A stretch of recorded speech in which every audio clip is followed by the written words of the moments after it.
സുഹൃത്തുക്കളെ, ഞാൻ ചെറിയൊരു പ്രസൻറ്റേഷൻ കാണിക്കാം. അതിനുശേഷം നമുക്ക് ചോദ്യോത്തരം. അതിൽ കാര്യം ഈ മാധ്യമങ്ങളുടെ പ്രശ്നം, മാധ്യമങ്ങളിൽ എന്തെങ്കിലും ചേഞ്ച് വരുന്നത് പണ്ട് 50 വർഷങ്ങളിൽ 1-2 തവണ ഒരു ചേഞ്ച് അങ്ങനെ വരുന്നുള്ളൂ. ഇപ്പം നമ്മൾ ടെക്നോളജിയിൽ ചേഞ്ച് വരുന്നെങ്കിലും നിങ്ങൾ ശരിക്കും നോക്കുകയാണെങ്കിൽ ഈവൻ സോഷ്യൽ മീഡിയ, നമ്മൾ പറയുന്ന ഏറ്റവും മോഡേണായിട്ട് സോഷ്യൽ മീഡിയ ഉപയോഗിക്കുന്ന ജേർണലിസം ടെക്നിക്സ് അല്ലെങ്കിൽ ക്രാഫ്റ്റ് എന്ന് പറയുന്നത് 18-ാം നൂറ്റാണ്ടിലോ 19-ാം നൂറ്റാണ്ടിലോ തുടങ്ങിയ ഒരു സംഭവമാണ്. അത് വളരെ ഏറ്റവും വേദനാജനകമായ കാര്യം. അതിൽ മാറ്റമൊന്നും ഉണ്ടായിട്ടില്ല എന്നുള്ള കാര്യം. പ്രത്യേകിച്ച് മലയാള പത്രപ്രവർത്തകർ, ഞാനത് കാണിക്കാം ഇവിടെ എങ്ങനെ. അപ്പം നമ്മൾ വലതുപക്ഷത്തിനെ കുറിച്ച് പറയുമ്പോൾ പലപ്പോഴും ഈ 92 മുമ്പ് വരെ വലതുപക്ഷം എന്ന് പറയുമ്പോൾ നമ്മൾ പ്രധാനമായിട്ട് ഉദ്ദേശിച്ചിരുന്ന സാമ്പത്തികമായിട്ടുള്ള അവരുടെ സാമ്പത്തിക അധിനിവേശമായിരുന്നു കൂടുതൽ മിക്കവാറും അത് തന്നെ. 99%. 92 ശേഷം വലതുപക്ഷം എന്ന് പറഞ്ഞാൽ തീർച്ചയായിട്ടും നമ്മുടെ മതസ്പർദ്ധ അല്ലെങ്കിൽ കമ്മ്യൂണലിസം എന്ന് തന്നെ. വലതുപക്ഷവും കമ്മ്യൂണലിസവും കൂടെ ഒരു സിനോണിയം പോലെ നമ്മുടെ പത്രങ്ങളും മാധ്യമങ്ങളും അത് തന്നെയാണ് ചെയ്തുകൊണ്ടിരിക്കുന്നത് എന്ന് പലപ്പോഴും പല മാധ്യമങ്ങളും. പക്ഷേ ഈ സാമ്പത്തിക വലതുപക്ഷത്തിലുള്ള വ്യത്യാസം ശരിക്കും ഇടതുപക്ഷമായിട്ട് പോലും ഇപ്പോൾ ഇടതുപക്ഷവും വലതുപക്ഷവും തമ്മിൽ ഇപ്പോൾ കോൺഗ്രസും BJPയും ലെഫ്റ്റും എടുക്കുകയാണെങ്കിൽ അവരുടെ മാനിഫെസ്റ്റോയിൽ വ്യത്യാസം ഉണ്ടായിരിക്കാം. പക്ഷേ അവർ ചെയ്യുന്ന കാര്യങ്ങളിൽ വലിയ അദാനി എല്ലാവർക്കും സ്വീകാര്യനാണ്. ഈ 3 പേർക്കും ഒരുപോലെ സ്വീകാര്യനാണ്. അംബാനി സ്വീകാര്യനാണ്. പിന്നെ സാമ്പത്തികമായിട്ട് എന്താണ് ഇവർ തമ്മിൽ സാമ്പത്തിക നയങ്ങളിൽ വ്യത്യാസം?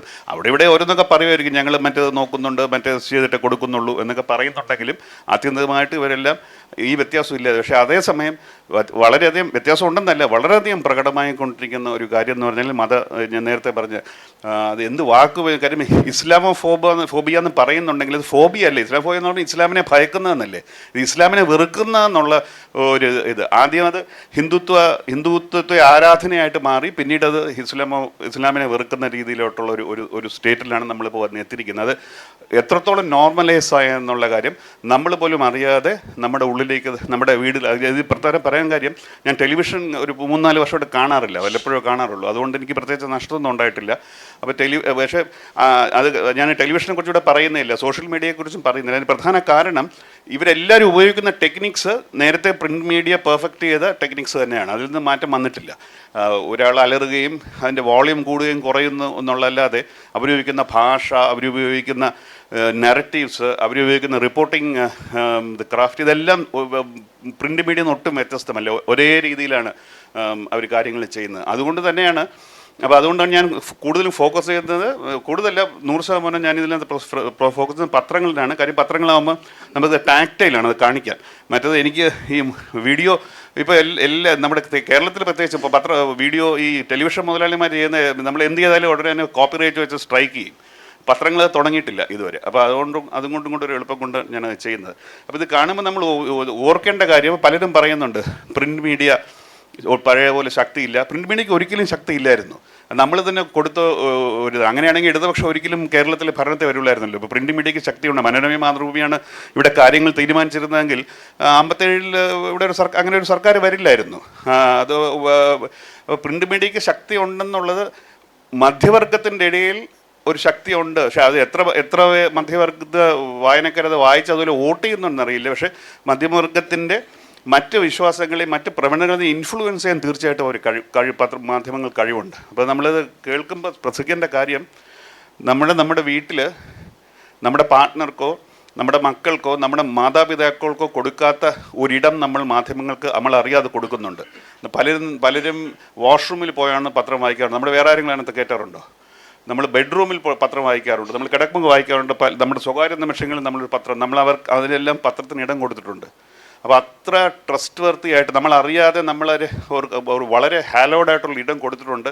പക്ഷേ ആ മാധ്യമങ്ങൾ അത് ഒട്ടും ബഹുമാനിക്കാതെ നമ്മളെ എങ്ങനെ ട്രീറ്റ് ചെയ്യുന്നുള്ള ഒരു കാര്യങ്ങൾ ഞാനിതിലോട്ട് ചില കാര്യങ്ങൾ സംസാരിച്ച ശേഷം നമുക്ക് ഒരു ചർച്ചയാവും. അതായിരിക്കും നല്ല. അല്ല ഞാൻ ഈ പറയുന്ന കാര്യങ്ങൾ ഒന്നും പുതുമയുള്ള കാര്യങ്ങളല്ല, നിങ്ങൾക്കെല്ലാം അറിയാവുന്ന കാര്യങ്ങൾ തന്നെയാണ്. ചെറിയ നമ്മൾ ഈ ഒരുപാട് ഇൻഫർമേഷൻ കിട്ടുമ്പോൾ ചില കാര്യങ്ങൾ നമ്മൾ മറന്നു പോകുന്നുള്ളതുകൊണ്ട് ഈ കാണുമ്പോൾ നിങ്ങൾക്ക് ഇതൊന്നും പുതിയ അറിവുകളല്ല, നിങ്ങൾക്കെല്ലാം അറിയാവുന്ന കാര്യങ്ങൾ തന്നെയാണ്. അപ്പോൾ ഞാൻ അതിലോട്ട് പോവുകയാണ്. ഇത് എന്താണെന്ന് ഞാൻ പറയാതെ നിങ്ങൾക്കറിയാം. 92 ഡിസംബർ 7-ാം തീയതിത്തെ പത്രമാണ് ടൈംസ് ഓഫ് ഇന്ത്യ എന്ന പത്രം. ഇതിൻ്റെ പ്രത്യേകത അവർ വളരെ വ്യക്തമായിട്ട് പറയുന്നുണ്ട് എന്താണ് സംഭവിച്ചതെന്ന്. 2 ഫ്രണ്ട് പേജിൽ സൈൻഡ് എഡിറ്റോറിയൽ എന്ന് പറയും. സാധാരണഗതിയിൽ ഒരു പത്രം ചെയ്യാത്ത കാര്യമാണ്. വളരെ റയറായിട്ടുള്ള ഇൻസ്റ്റൻസിൽ മാത്രമേ സൈൻഡ് എഡിറ്റോറിയൽ. അടുത്ത കാലത്ത് എനിക്ക് തോന്നുന്നില്ലേ നിങ്ങൾ ആരെങ്കിലും കണ്ടിട്ടുണ്ടോ സൈൻഡ് എഡിറ്റോറിയൽ? പത്രങ്ങളെ സംബന്ധിച്ചുള്ള ബ്രഹ്മാസ്ത്രം, അവസാനത്തെ ആയുധം എന്ന് പറയാം. അപ്പോൾ അന്ന് ഈ റിപ്പബ്ലിക് ബസ് വെച്ചത് കളങ്കിതമായ റിപ്പബ്ലിക് എന്ന് പറഞ്ഞ ടൈംസ് ഓഫ് ഇന്ത്യ ഫ്രണ്ട് പേജിൽ ഈ എഡിറ്റോറിയലുണ്ട് കാര്യം പറഞ്ഞു. അടുത്ത സ്ലൈഡിലോട്ട്.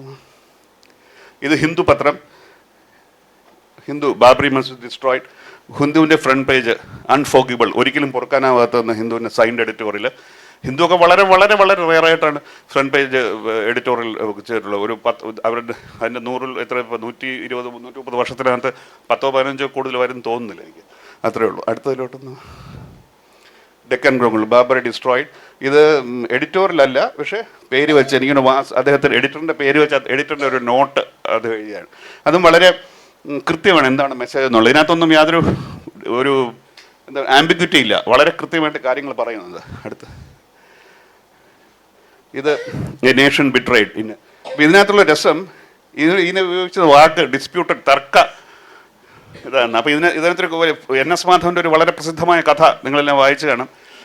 അപ്പോൾ ആ കഥയ്ക്ക് ഞാൻ NS മാധവനെ എനിക്ക് പരിചയമില്ല, അത് കാണുമ്പോൾ ചോദിക്കുന്നുണ്ട്. ആരോ എൻ്റെ അടുത്ത് പറഞ്ഞു ഈ കഥയ്ക്ക് ശരിക്കും പ്രചോദനമായത് മുൽഗാങ്കർ എന്ന് പറഞ്ഞ ഇന്ത്യൻ എക്സ്പ്രസിൻ്റെ എഡിറ്റർ ആയിരുന്നു. അങ്ങനെയാണെങ്കിൽ ആ പത്രം ഉപയോഗിച്ച, പക്ഷേ ഇതാണ് ഹെഡ്ലൈൻ. മുൽഗാങ്കർ ആ സമയത്ത് ഇല്ലായിരുന്നു, അദ്ദേഹം റിട്ടയർ ചെയ്ത് കഴിഞ്ഞു. പക്ഷേ അവർ ഉപയോഗിച്ച ഹെഡ്ലൈൻ ഇത് തന്നെയാണ്. ആ കഥ അറിയാമല്ലോ, അദ്ദേഹം തിരുത്തെന്നുള്ള കഥ. പക്ഷേ എന്നാലും ശക്തമായ രീതിയിൽ എന്നെ ഒരു വഞ്ചിക്കപ്പെട്ട നേഷൻ എന്ന് പറഞ്ഞൊരു എഡിറ്റോറിയലുണ്ടായിരുന്നു. അതിനുശേഷം ഇന്ത്യ ടുഡേ. ഇന്ന് ഏറ്റവും കൂടുതൽ സംഘപരിവാറിനെ ഇന്നും അല്ല എന്നും സഹായിച്ചിട്ടുള്ള ഒരു മീഡിയ ഗ്രൂപ്പാണ്. അവർ പോലും പറയുന്നു നേഷൻസ് ഷെയിം എന്ന്. അന്ന് അവർ പോലും 92 ഈ ആജ് തക് ചാനലിൻ്റെ ഉടമസ്ഥരാണ് അവർ. അപ്പോൾ അത് 92 ഡിസംബർ 6 കഴിഞ്ഞ ശേഷം 27 വർഷത്തിന് ശേഷം, അതായത് 10,000 ദിവസത്തിന് താഴെ ഒരു രാഷ്ട്രം മാറാൻ വേണ്ടി ഇത്രയും ദിവസങ്ങൾ മതി എന്നുള്ളതിൻ്റെ ഒന്ന്. അപ്പോൾ അടുത്തുള്ളൂ. ഇത് അയോധ്യ വേർഡിക്റ്റിൻ്റെ പിറ്റേ ദിവസം, അതായത് ഭൂമി, അയോധ്യയിലെ ഭൂമി ഹിന്ദുക്കൾക്ക് കൊടുത്തതിന് ശേഷം പിറ്റേ ദിവസത്തെ പത്രം Times of India. Ram Mandir within sight. Within sight എന്ന് അവർ 2 രീതിയിൽ ഉദ്ദേശിക്കുകയാണ്. ഒന്ന്, ആ സ്ഥലത്ത് അതിനകത്ത് തന്നെ വരും. 2, SIGHT എന്നുള്ളൊരു പണ്ണും കൊണ്ടുണ്ട്. അതായത് നമ്മുടെ മുന്നിൽ നമുക്ക് കാണാൻ കഴിയുന്നു. ഓൾമോസ്റ്റ് സെലിബ്രേറ്ററി രീതിയിലുള്ള ഹെഡിൻ. ഇതേ പത്രം ഒന്ന് പിറകോട്ട് പോകാമോ? ആദ്യത്തെ സ്ലൈഡിൽ ഇതേ പത്രം ഈ സംഭവം നടന്നാൽ പറഞ്ഞ് റിപ്പബ്ലിക് ബസ് മാർച്ചറാണ്. പക്ഷേ 27 വർഷം കഴിഞ്ഞപ്പോഴേക്കും അവർക്ക് യാതൊരു അങ്ങനെ ഒന്നും പറയാനില്ല. ചുവന്ന ഇത് വെച്ച് ഓൾമോസ്റ്റ് ആഘോഷം അല്ലാന്ന് അവർക്ക് അതിലോട്ട് തിരിച്ചു വരും. വിത്തിൻ സൈറ്റ് എന്ന് ഫ്രണ്ട് പേജ് എഡിറ്റോറിയലൊന്നും ഇല്ല. അപ്പോൾ അന്ന് ഇത്രയും പാപമായ, ഇത്രയും നമുക്ക് പൊറുക്കാനാവാത്തൊരു സംഭവം സംഭവിച്ചിട്ടുണ്ടെങ്കിൽ അതിനെ ഓൾമോസ്റ്റ് അപ്ഹോയിൽഡ് ചെയ്തുകൊണ്ട് ആ സംഭവം നടന്ന എഗ്രിഗസ് ക്രൈമാണെന്ന് കോടതി പറഞ്ഞെങ്കിലും ആ കുറ്റം ചെയ്തവർക്ക് തന്നെ ആ സ്ഥലം തിരിച്ചു കൊടുത്തപ്പം ഇവർക്കൊന്നും പറയാനില്ല. ഞാൻ പറയും നമ്മളറിയാതെ. പക്ഷേ ഈ പത്രങ്ങൾ നമ്മൾ ഇപ്പോഴും സെക്യുലറിസ്റ്റിൻ്റെ ടൈംസ് ഓഫ് ഇന്ത്യ എന്ന് പറഞ്ഞാൽ നമുക്കറിയാം. എനിക്ക് തീർച്ചയാണ് കേരളത്തിലെ ഒരു 90% ആളുകളും ടൈംസ് ഓഫ് ഇന്ത്യയിൽ അവരുടെ മക്കൾക്ക് ജോലി കിട്ടുകയാണെങ്കിൽ തീർച്ചയായിട്ടും അവർക്ക് വളരെ അഭിമാനത്തോടുകൂടി അവരെ ജോയിൻ ചെയ്യാൻ പറയും. ഇപ്പോഴും യാതൊരു സംശയമില്ല. അത് ടൈംസ് ഓഫ് ഇന്ത്യയുടെ റെപ്യൂട്ടേഷൻ ഒരു അണുകിട പോലും. പത്രക്കാരുടെ ഇടയിൽ ചിലപ്പോൾ ക്രിറ്റിസിസം ഉണ്ടായിരിക്കാം, പക്ഷേ ഇന്നും ഏറ്റവും കൂടുതൽ സ്റ്റേബിളായിട്ടുള്ള ജേർണലിസ്റ്റ്, ഇന്ത്യൻ ജേർണലിസ്റ്റിൻ്റെ ഏറ്റവും സ്റ്റേബിളായിട്ടുള്ള ജോലി എല്ലാവരും രഹസ്യമായിട്ട് കവറ്റ് ചെയ്യുന്നത് ടൈംസ് ഓഫ് ഇന്ത്യ തന്നെയെന്നുള്ള ആ ഒരു ദുഃഖകരമായുള്ള വസ്തുതയും കൂടി ഇത് നമ്മൾ അറിയാതെ പറ്റുന്നതാണ്. നമ്മുടെ ഉള്ളിലേക്ക് ഇങ്ങനെയാണ് നമ്മുടെ മനസ്സുകളെ അവർ കീഴടക്കുന്നത്. ഈ ഒരു വ്യത്യാസം എത്ര പേര് നമ്മൾ ഈ പത്രം കണ്ടപ്പോൾ ആലോചിച്ചു എനിക്കറിയില്ല. അടുത്തത് ഇത് Hindustan times, temple set in stone. Hindustan times എന്ന് പറഞ്ഞാൽ ബിർള കോൺഗ്രസിൽ നിന്ന് ഏറ്റവും കൂടുതൽ അന്യായമായും ന്യായമായും അവർക്ക് ഒരുപാട് ഇൻഡസ്ട്രിയൽ ഇൻസെൻറ്റീവ്സ് കിട്ടിയിട്ടുള്ള ഇന്ത്യയിൽ ഏറ്റവും വലിയ ടാറ്റയെക്കാട്ടി ബിർളയ്ക്കാണ്. എന്ന് മാത്രമല്ല ഗാന്ധി മരിച്ചത് ബിർളയുടെ വീട്ടിൽ ഗാന്ധി ആ സ്ഥലത്ത് വെച്ചാണ് ഗാന്ധി വധിക്കപ്പെടുന്നത്. അതുമാത്രമല്ല ബിർളയുടെ KK ബിർളയും ഇപ്പോൾ ഹിന്ദുസ്ഥാൻ ടൈംസിൻ്റെ എഡിറ്റോറിയൽ ഡയറക്ടറായിരുന്ന ശോഭന ഭാരതിയ ഇവരെല്ലാം രാജ്യസഭാ സീറ്റിലെത്തിയത് കോൺഗ്രസിൻ്റെ ഒരു പരിപൂർണ പിന്തുണയാണ്. അങ്ങനെ ഒരു പത്രം പറയുകയാണ് ടെമ്പിൾ സെറ്റ് ഇൻ സ്റ്റോൺ. അതായത് ഇനി മാറ്റാനാവാത്ത ക്ഷേത്രം ഇവിടെ വരികയാണ്. എന്തോ ഇതാണോ ഒരു പത്രം പറയേണ്ടത് എന്നുള്ളൊരു ചോദ്യം. അത് വേറെ. അടുത്ത വീണ്ടും ഇന്ത്യൻ എക്സ്പ്രസ്. പലപ്പോഴും ജേർണലിസം ഓഫ് കറേജ് എന്ന് സ്വയം ഇവിടെ എഴുതിയിട്ടുണ്ടോ? ഇവിടെ സാധാരണ അവരിവിടെ എഴുതും, അവരുടെ മാസ്റ്ററിൽ ജേർണലിസം ഓഫ് കറേജ് എന്ന് എഴുതാറുണ്ട്. അപ്പോൾ എല്ലാവരും ശബ്ദിക്കുന്നത് നിർത്തുമ്പോഴും ഇന്ത്യൻ എക്സ്പ്രസ് ശബ്ദിക്കും ഒരു ഫോൾസ് ഹോപ്പ് നമുക്കുണ്ട്. അപ്പോൾ ഇന്ത്യൻ എക്സ്പ്രസ് ഒരു ന്യൂസ് ഏജൻസി പറയും പോലെ വളരെ നിസ്സംഗതമായിട്ട് ടെമ്പിളിന് അവരത് കിട്ടി, മോസ്കിന് പ്ലോട്ടും കിട്ടി. അത് എന്തൊരു തുലനം ചെയ്യാന്ന് വെച്ചാൽ ആലോചിച്ച് നോക്കൂ. എന്ത് ഭീകരമായ രീതിയിലാണ് ചെയ്തത്. പക്ഷെ നമ്മൾ ശ്രദ്ധിച്ചോന്ന് അറിയില്ല. എന്നാൽ ഇന്നും ഇന്ത്യൻ എക്സ്പ്രസ് പറയുന്ന ജേർണലിസം ഓഫ് കറേജ് എന്നാണ്. ഞാൻ മറ്റു പത്രങ്ങളെ കുറ്റം പറയല്ലോ കേട്ടോ. എൻ്റെ പത്രവും ഇതിനെക്കാട്ട് മോശമായിരുന്നു, അത് ഞാൻ കാണിക്കുന്നില്ല ഇവിടെ. അപ്പോൾ എൻ്റെ പത്രം ഞാൻ ജോലി ചെയ്യുന്ന പത്രം. ഞങ്ങളും അന്ന് 92 ഡിസ്പ്യൂട്ടഡ് സ്ട്രക്ചർ തന്നെയാണ് യൂസ് ചെയ്യുന്നതാണ് എൻ്റെ ഓർമ്മ. ഞാനന്ന് ജോലി ചെയ്യുന്നില്ല. അതിന് പ്രധാന കാരണം RSSൻ്റെ അന്ന് 1-2 ഐഡിയോളഗ്സേ ഉള്ളൂ RSSന്. അതിൽ ഒരാളാണ് സ്വപൻ ദാസ് ഗുപ്ത. അങ്ങനെയായിരുന്നു ടെലിഗ്രാഫിൻ്റെ എഡിറ്റ് പേജ് എഡിറ്റർ. 1-2 ബാക്കിയെല്ലാം ഇടത്. പക്ഷേ ഈ അധികാരം മാറുമ്പോൾ കൂടോടെ മാറിയതുപോലെ ഇപ്പോൾ എല്ലാവരും ഇങ്ങോട്ട് വന്നു. അന്ന് 1-2 നമുക്ക് നോക്കിയാൽ കാണാൻ കഴിയുള്ളൂ. ലെഫ്റ്റ് ഈ റൈറ്റ്, അതായത് ഹിന്ദുത്വ ഐഡിയോളഗ്സ്. അതിൽ ഒരാളായിരുന്നു സ്വപൻ ദാസ് ഗുപ്ത. അങ്ങനെയായിരുന്നു എഡിറ്റോറിയൽ. അപ്പോൾ അയാളുടെ ഇൻഫ്ലുവൻസിലായിരിക്കും അങ്ങനെ ഡിസ്പ്യൂട്ടഡ് സ്ട്രക്ചർ എന്ന് എഴുതിയത്. അടുത്തതിലോട്ട് ഇത് ഹിന്ദി ഇതുവരെ കാണിച്ച ഇംഗ്ലീഷ്. അപ്പോൾ ഇംഗ്ലീഷ് ഹിന്ദി കാണുമ്പോൾ ഇംഗ്ലീഷ് ഇപ്പോഴും വളരെ പുരോഗമനമാണ്. ഇത് ഹിന്ദിയിൽ ദൈനിക് ഭാസ്കർ ആഘോഷിക്കുകയാണ്. രാംലാല ഹി വിരാജ്മാൻ എന്നാൽ രാമരാജയുടെ ഇരുത്തി കഴിഞ്ഞു. ഇത് വേർഡിക്റ്റ് വന്നിട്ടേ ഉള്ളൂ. ഞാൻ പറയാണ് പിറ്റേ ദിവസം രാംലാലെ ഞങ്ങളവിടെ ഇരുത്തി കഴിഞ്ഞു എന്ന് പറഞ്ഞ ആഘോഷമാണ്. ഇതിൽ പല ആഘോഷമൊന്നുമില്ലല്ലോ. അടുത്തത് ഇത് ഒന്നും പറയാം, ശ്രീറാം എന്ന് പറയുന്നത്. ഇത് ദൈനിക് ജാഗരൺ, വളരെയധികം സർക്കുലേഷൻ, മനോരമയെക്കാട്ടിയൊക്കെ വളരെയധികം സർക്കുലേഷൻ ഉള്ള പേപ്പറാണ് ഈ 2 പത്രവും നോർത്ത് ഇന്ത്യയിൽ. അത് നോക്കിയാൽ അത് പഴയ ഞാൻ പറഞ്ഞ 18-ാം നൂറ്റാണ്ടിൽ നമ്മൾ പഴയ കലണ്ടറിലൊക്കെ കണ്ടില്ലേ, ഈ ബാലയിലൊക്കെ. അതാണ് ഇതൊക്കെ നടക്കുന്ന 2019 അല്ലേ, പഴയ നൂറ്റാണ്ടുകളല്ല. ആ രീതിയിലാണ് ആഘോഷം. അടുത്ത് ഇത് ദിവ്യ ഭാസ്കർ എന്ന് പറഞ്ഞ ഗുജറാത്തിലെ പത്രമാണ്. അത് സിയാവർ രാമചന്ദ്ര കി ജയ്, രാമൻ ജയിക്കട്ടെ എന്നും മുദ്ര ഇംഗ്ലാബ് സിന്ദാബാദൊക്കെ വിളിക്കുമ്പോൾ വിളിക്കുകയാണ്. അത് മനസ്സിലായി. അപ്പോൾ ഇത് വെച്ച് നോക്കുമ്പം ഇംഗ്ലീഷ് പത്രങ്ങൾ ഇനിയും കുറച്ചും കൂടെ പുരോഗമിക്കാനുണ്ട്. പറയുകയാണ് ട്രെയിലിംഗ് ടു ക്യാച്ച് അപ്പ്. അപ്പോൾ ഇത് കഴിഞ്ഞിട്ട് ഇതെല്ലാം 2019 കുറേ നാൾ കഴിഞ്ഞിട്ടാണ്. ഇത് നമ്മുടെ പ്രിയപ്പെട്ട നമ്മുടെ മുത്തശ്ശി, മലയാളത്തിൻ്റെ മുത്തശ്ശി എന്നൊക്കെ പറയുന്ന ഇത് ഞാനിത് ഇത് കാണിക്കുന്നത് ഒരു ദിവസത്തെ മഞ്ഞാത്ത പത്രമാണ്. ഇത് മഞ്ഞാന്ന് ബോംബെ നടന്ന സംഭവത്തിൽ പത്രമാണ്. മുകളിൽ ഈ അക്ഷരോത്സവ വിളംബരം എന്നൊക്കെ പറഞ്ഞ് ചെയ്യുന്നുണ്ട്. അതിനുശേഷം ഞാൻ ഇതിലോട്ട് വരാം. അപ്പോൾ ഇത് കാണിക്കുക, ഇതിൻ്റെ പൊസിഷൻ കാണിക്കാനാണ്. ഈ പേജിലെ ഏറ്റവും വലിയ വാർത്ത, ഏറ്റവും വിസിബിലിറ്റി ഉള്ള വാർത്ത ഇതാണ്. അടുത്ത ഇതിലോട്ട് പോകും. ഇത് നിങ്ങൾക്ക് അറിയാവുന്ന കാര്യമാണ്. ഒരാൾ കുട്ടികളെ ഇത് പക്ഷേ ഇതിനകത്തുള്ള പ്രശ്നം എന്ന് പറഞ്ഞാൽ നമുക്ക് ഇപ്പോഴും എന്താണ് സംഭവിച്ചതെന്ന് അറിയില്ല. ചിലർ പറയുന്നു അദ്ദേഹത്തിന് എന്തോ ഒരു മെൻ്റൽ ഹെൽത്ത് പ്രശ്നം ഉണ്ടായിരുന്ന മനുഷ്യനാണെന്ന് പറഞ്ഞു. വേറൊരു പറയുന്നു അദ്ദേഹത്തിന് കുറേ ഗവൺമെൻറ് ഡ്യൂസ് കിട്ടാനുണ്ടെന്ന് പറയുന്നു. മൂന്നാമത് പറയുന്നു അദ്ദേഹത്തിൻ്റെ കയ്യിൽ ഒരു എയർ ഗൺ ഉണ്ട് എന്ന് പറയുന്നു. എയർ ഗൺ, വേറെ ഗണ്ണെന്നല്ല. അപ്പോൾ ഇങ്ങനെ ഒരു മനുഷ്യനെ നമ്മുടെ ഇത്രയും അഡ്വാൻസ്ഡ് ആയിട്ട് പോലീസ് ഫോഴ്സിന് വെടിവെച്ച് കൊല്ലുക അല്ലാതെ വേറൊരു മാർഗ്ഗമില്ല എന്ന് ചോദിക്കേണ്ടതല്ലേ ഒരു പത്രത്തിൻ്റെ കടമ. അതിന് പകരം ആലോചിച്ച് നോക്കി, ഇതിങ്ങനെ ഹെഡ്ലൈൻ എൻ്റെ ജീവിതത്തിൽ കണ്ടു. വാലന്റൈൻസ് ഡേയിലൊക്കെ ഉപയോഗിക്കുന്ന സയൻസ് ഉപയോഗിച്ചിരിക്കുക. മാതൃഭൂമിയാണ്, വേറെ പത്രങ്ങളൊന്നുമല്ല. മലയാളത്തിൻ്റെ സംസ്കാരം ഉയർത്തിപ്പിടിക്കേണ്ട മാധവിക്കുട്ടിയുടെ ഫാമിലിയും കേശവമേനോൻ്റെ ഫാമിലിയും മഹാത്മാഗാന്ധി വന്ന് നേരിട്ട് തുടങ്ങണമെന്ന് തുടങ്ങിയ പത്രമാണ്. അവർ മോഹൻ ഭഗവത്തിന് സ്പേസ് കൊടുത്തുള്ള വേറെ കാര്യം. അതാണ് ഞാൻ പറയുന്നത്, ഈ മോഹൻ ഭഗവത്തിനും ഇങ്ങനെയുള്ള സ്പേസ് കൊടുക്കുമ്പോൾ വരുന്ന പ്രശ്നങ്ങളാണ് ഇതൊക്കെ.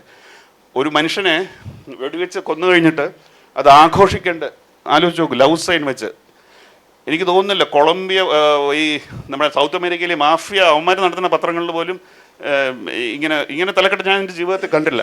ഇത് 3 ദിവസം മുമ്പാണ് കേരളത്തിൽ സംഭവിച്ചത്. എനിക്ക് തോന്നുന്നില്ല ഇതിനെക്കുറിച്ച് എന്തെങ്കിലും ഒരു ചർച്ച എവിടെയെങ്കിലും നടന്നുള്ള കാര്യം. കാരണം നമ്മുടെ മനസ്സ് നമ്മളെല്ലാം നോർമലൈസ്ഡ് അക്സെപ്റ്റ് ചെയ്ത് കഴിഞ്ഞു. അപ്പോൾ ഇത് കാണിക്കുന്നത് എത്രമാത്രം ചെറുപ്പക്കാരുമായിട്ടുള്ള ഡിസ്കണക്ട് എന്താണ് ഈ പേപ്പറിലാണ്. ചെറുപ്പക്കാർ കേരളത്തിലെ ഇന്ത്യയിലെ ഈ ജനറേഷൻ്റെ ഏറ്റവും വലിയൊരു ഇഷ്യൂ എന്ന് പറയുന്ന മെൻ്റൽ ഹെൽത്ത് എന്ന് പറഞ്ഞാൽ വളരെ സീരിയസ് ആയിട്ട് ഡിസ്കസ് ചെയ്യുന്ന ഹാൻഡിൽ ചെയ്യുന്ന ഒരു ജനറേഷനാണ്. എന്നെ പല കുട്ടികളും പഠിപ്പിക്കാറുണ്ട്, നിങ്ങളറിയാതെ നമ്മൾ ഈ വട്ടം എന്നൊക്കെ പറയാം, അത് അങ്ങനെയുള്ള വാക്കുകളൊന്നും ഉപയോഗിക്കാൻ പാടില്ല. നമ്മുടെ BJP പ്രസിഡന്റ് പറഞ്ഞാൽ ഇങ്ങനെ കാണിക്കുന്നുണ്ട്. പക്ഷെ പ്രശ്നം ഒരു പത്രം BJP പ്രസിഡന്റ് എങ്ങനെ കാണിക്കാം, ഇൻഡിവിജ്വൽസിനായിട്ട് എനിക്ക് ഫീലിങ്സ് ഉണ്ടാകും. പക്ഷേ ഒരു കേരളത്തിനെ റെപ്രസെൻറ്റ് ചെയ്യുമെന്ന് പറയും, സംസ്കാരത്തെ റെപ്രസെൻറ്റ് ചെയ്യുമെന്ന് ക്ലെയിം ചെയ്യുന്നൊരു പത്രത്തിൽ ആ പത്രത്തിൻ്റെ ലീഡർഷിപ്പിനും ഇങ്ങനെയുള്ള കാര്യങ്ങളെക്കുറിച്ച് യാതൊരു അവയർനെസ്സും ഇല്ല എന്നുള്ളൊരു ഭീകരമായ ഒരു സത്യം കൂടി ഇതിനകത്തുണ്ട്. അതായത് നമ്മുടെ ഒരു മോഡേൺ സൊസൈറ്റിയെ അഫക്റ്റ് ചെയ്യുന്ന ഒരു കാര്യങ്ങളും ഹ്യൂമൻ റൈറ്റ്സിനെ കുറിച്ച് അറിയില്ല, മെൻ്റൽ ഹെൽത്ത് ഇഷ്യൂസിനെ കുറിച്ച് അറിയില്ല. ഈ വെപ്പൺ ഉണ്ടെന്ന് പറഞ്ഞാൽ അത് പാടെ വിശ്വസിക്കുന്നവർ എന്ത് വെപ്പണാണ്, എങ്ങനെ അദ്ദേഹത്തിന് ആ വെപ്പൺ കൊണ്ട് എന്ത് ഡാമേജ് വരുത്താൻ പറ്റും, ഇങ്ങനെ അസസ്മെൻറ്റ് പോലീസ് ചെയ്തോ, ഇങ്ങനെയുള്ള കാര്യങ്ങളൊന്നും. അത് കഴിഞ്ഞ് രണ്ടാമത്തെ ദിവസം കൊണ്ട് ഈ സ്റ്റോറി ഇപ്പോൾ ഡിസപ്പയർ ചെയ്തു ഒരു ദിവസത്തിന് ശേഷം. ഇദ്ദേഹത്തിൻ്റെ പേര് രോഹിത് ആര്യ എന്നാണ്. അതിന് വേറൊരു പേരായിരുന്നെങ്കിൽ എങ്ങനെയായിരിക്കും പത്രങ്ങൾ എന്ന് ആലോചിച്ച് നോക്കും. വേറൊരു സർനെയിം ആയിരുന്നെങ്കിൽ ഈ പത്രങ്ങൾ എത്ര ദിവസം ഇത് ആഘോഷിക്കുമായിരുന്നു ആലോചിച്ച് നോക്കും. ഇപ്പോൾ വരുന്നുണ്ട്, അതിനുള്ള ഇതുകൊണ്ടിങ്ങനെ ഇപ്പോൾ UK ട്രെയിനിൽ ഒരു സ്റ്റാബിങ്സ് നടന്നിട്ടുണ്ട്. ആരാണെന്ന് അറിഞ്ഞില്ല. തീർച്ചയായും അത് ആ പേരനുസരിച്ചായിരിക്കും നാളത്തെ കവറേജ് നമ്മുടെ മീഡിയ നിശ്ചയിക്കുന്നത്. ആ പേരിൽ നിന്ന് എന്താണ് മനസ്സിലാക്കുന്നുള്ളത്. അടുത്ത ഇത് നമ്മുടെ കളമശ്ശേരി ബ്ലാസ്റ്റ് കഴിഞ്ഞ് പിറ്റേ ദിവസം വീണ്ടും ഞാൻ പറഞ്ഞത്, ഇത് ടൈംസ് ഓഫ് ഇന്ത്യ ഒരു നിസ്സാര പത്രമല്ല. ഇന്ത്യയിലെ ഏറ്റവും വലിയ മീഡിയ ഗ്രൂപ്പ്, ലോകത്തിലെ കേൾക്കണം, ലോകത്തിലെ ഏറ്റവും വലിയ ഇംഗ്ലീഷ് പത്രമാണ്. ന്യൂയോർക്ക് ടൈംസ് അല്ല, വാഷിംഗ്ടൺ പോസ്റ്റ് അല്ല. ഏറ്റവും വലുതെന്ന് വെച്ചാൽ by circulation, by readership, by reach Times of ഇന്ത്യയാണ് ലോകത്തിലെ ഏറ്റവും വലിയ പേപ്പർ. ഈ പേപ്പറിൻ്റെ കൊച്ചി എഡിഷൻ പറയുകയാണ്, കളമശ്ശേരി ബ്ലാസ്റ്റിന് രണ്ടാമത്തെ ദിവസം നോ ടെറർ ആംഗിൾ ഇല്ല. എന്തുകൊണ്ടാണ് ടെറർ ആംഗിൾ ഇല്ലാത്തത്? കാരണം ആളുടെ പേര് മാർട്ടിൻ എന്നാണ്. അവിടെയും വേറെ വല്ല പേരുമായിരുന്നെങ്കിൽ ഉടനെ ടെറർ വരും. ഇതെങ്ങനെയാണ് ഒരാളുടെ റിലിജ്യൻ മാറുമ്പോൾ ടെറർ അല്ലാതെ വന്ന? കേരളം കണ്ട ഏറ്റവും വലിയ തീവ്രവാദി അറ്റാക്ക് അല്ലായിരുന്നു അത്? 8 പേര് മരിച്ചില്ലേ? ഇത് കിൽസ് 2 എന്ന് പറഞ്ഞാൽ അവരുടെ കുറ്റമല്ല, പിന്നീട് ആശുപത്രി വെച്ച് മരിച്ചാണ്. അതിൽ തെറ്റില്ല. കേരളത്തിൽ എനിക്ക് തോന്നുന്നില്ല ഏതെങ്കിലും തീവ്രവാദി ഇത്ര പേര് ഒരുമിച്ച് ഒരു ദിവസം ഒരു ഇൻസിഡൻറ്റിൽ മരിച്ചിട്ടുണ്ടെന്ന്. പക്ഷേ അതെ അതുകൊണ്ട് താങ്കളെ പേര് അതുകൊണ്ടാണ് ടെറർ അല്ലാത്തത്. വേറെ ഇതെന്ത് എന്നിട്ട് ഈ പത്രത്തിന് എന്തെങ്കിലും കേരളത്തിൽ സംഭവിച്ചിട്ടുണ്ടോ? നമ്മളെല്ലാം ഇപ്പോഴും വന്ദേ ഭാരതിൽ ഫ്രീ ആയിട്ട് കൊടുക്കുന്ന ഒരു പത്രം ഇതാണ് രാവിലെ. എനിക്ക് തീർച്ചയായും നമ്മൾ ഇൻ്റർവ്യൂവിൽ IAS ഇൻ്റർവ്യൂവിലോ അല്ലെങ്കിൽ ഏതെങ്കിലും പ്രൈവറ്റ് ഫേമിൻ്റെ ഇൻ്റർവ്യൂവിലോ നിങ്ങൾ ഏതൊക്കെ പത്രമാണെന്ന് വായിച്ചില്ലെങ്കിലും ആളുകൾ വളരെ പ്രൗഡായിട്ട് പറയും ടൈംസ് ഓഫ് ഇന്ത്യ എന്ന് പറയും. അതിനുള്ള എന്ത് ഭീകരമാണെന്ന് ആലോചിച്ച് നോക്കും. ഇത് എനിക്കെന്നെ പറയണം, ഞാൻ ഷോക്ക്ഡ്. ടൈംസ് ഓഫ് ഇന്ത്യ പോലെ വളരെ നല്ല പത്രമായിരുന്നു അത്. ഇപ്പോഴും വളരെ നല്ല കഴിവുള്ള ഒരു JNU പഠിച്ചവരാണ് കൂടുതലും എൻ്റെ എഡിറ്റേഴ്സ്. ഇപ്പോഴും പലരും ഉണ്ട്. ഇതെങ്ങനെ സംഭവിക്കുമെന്ന് എനിക്കറിയില്ല.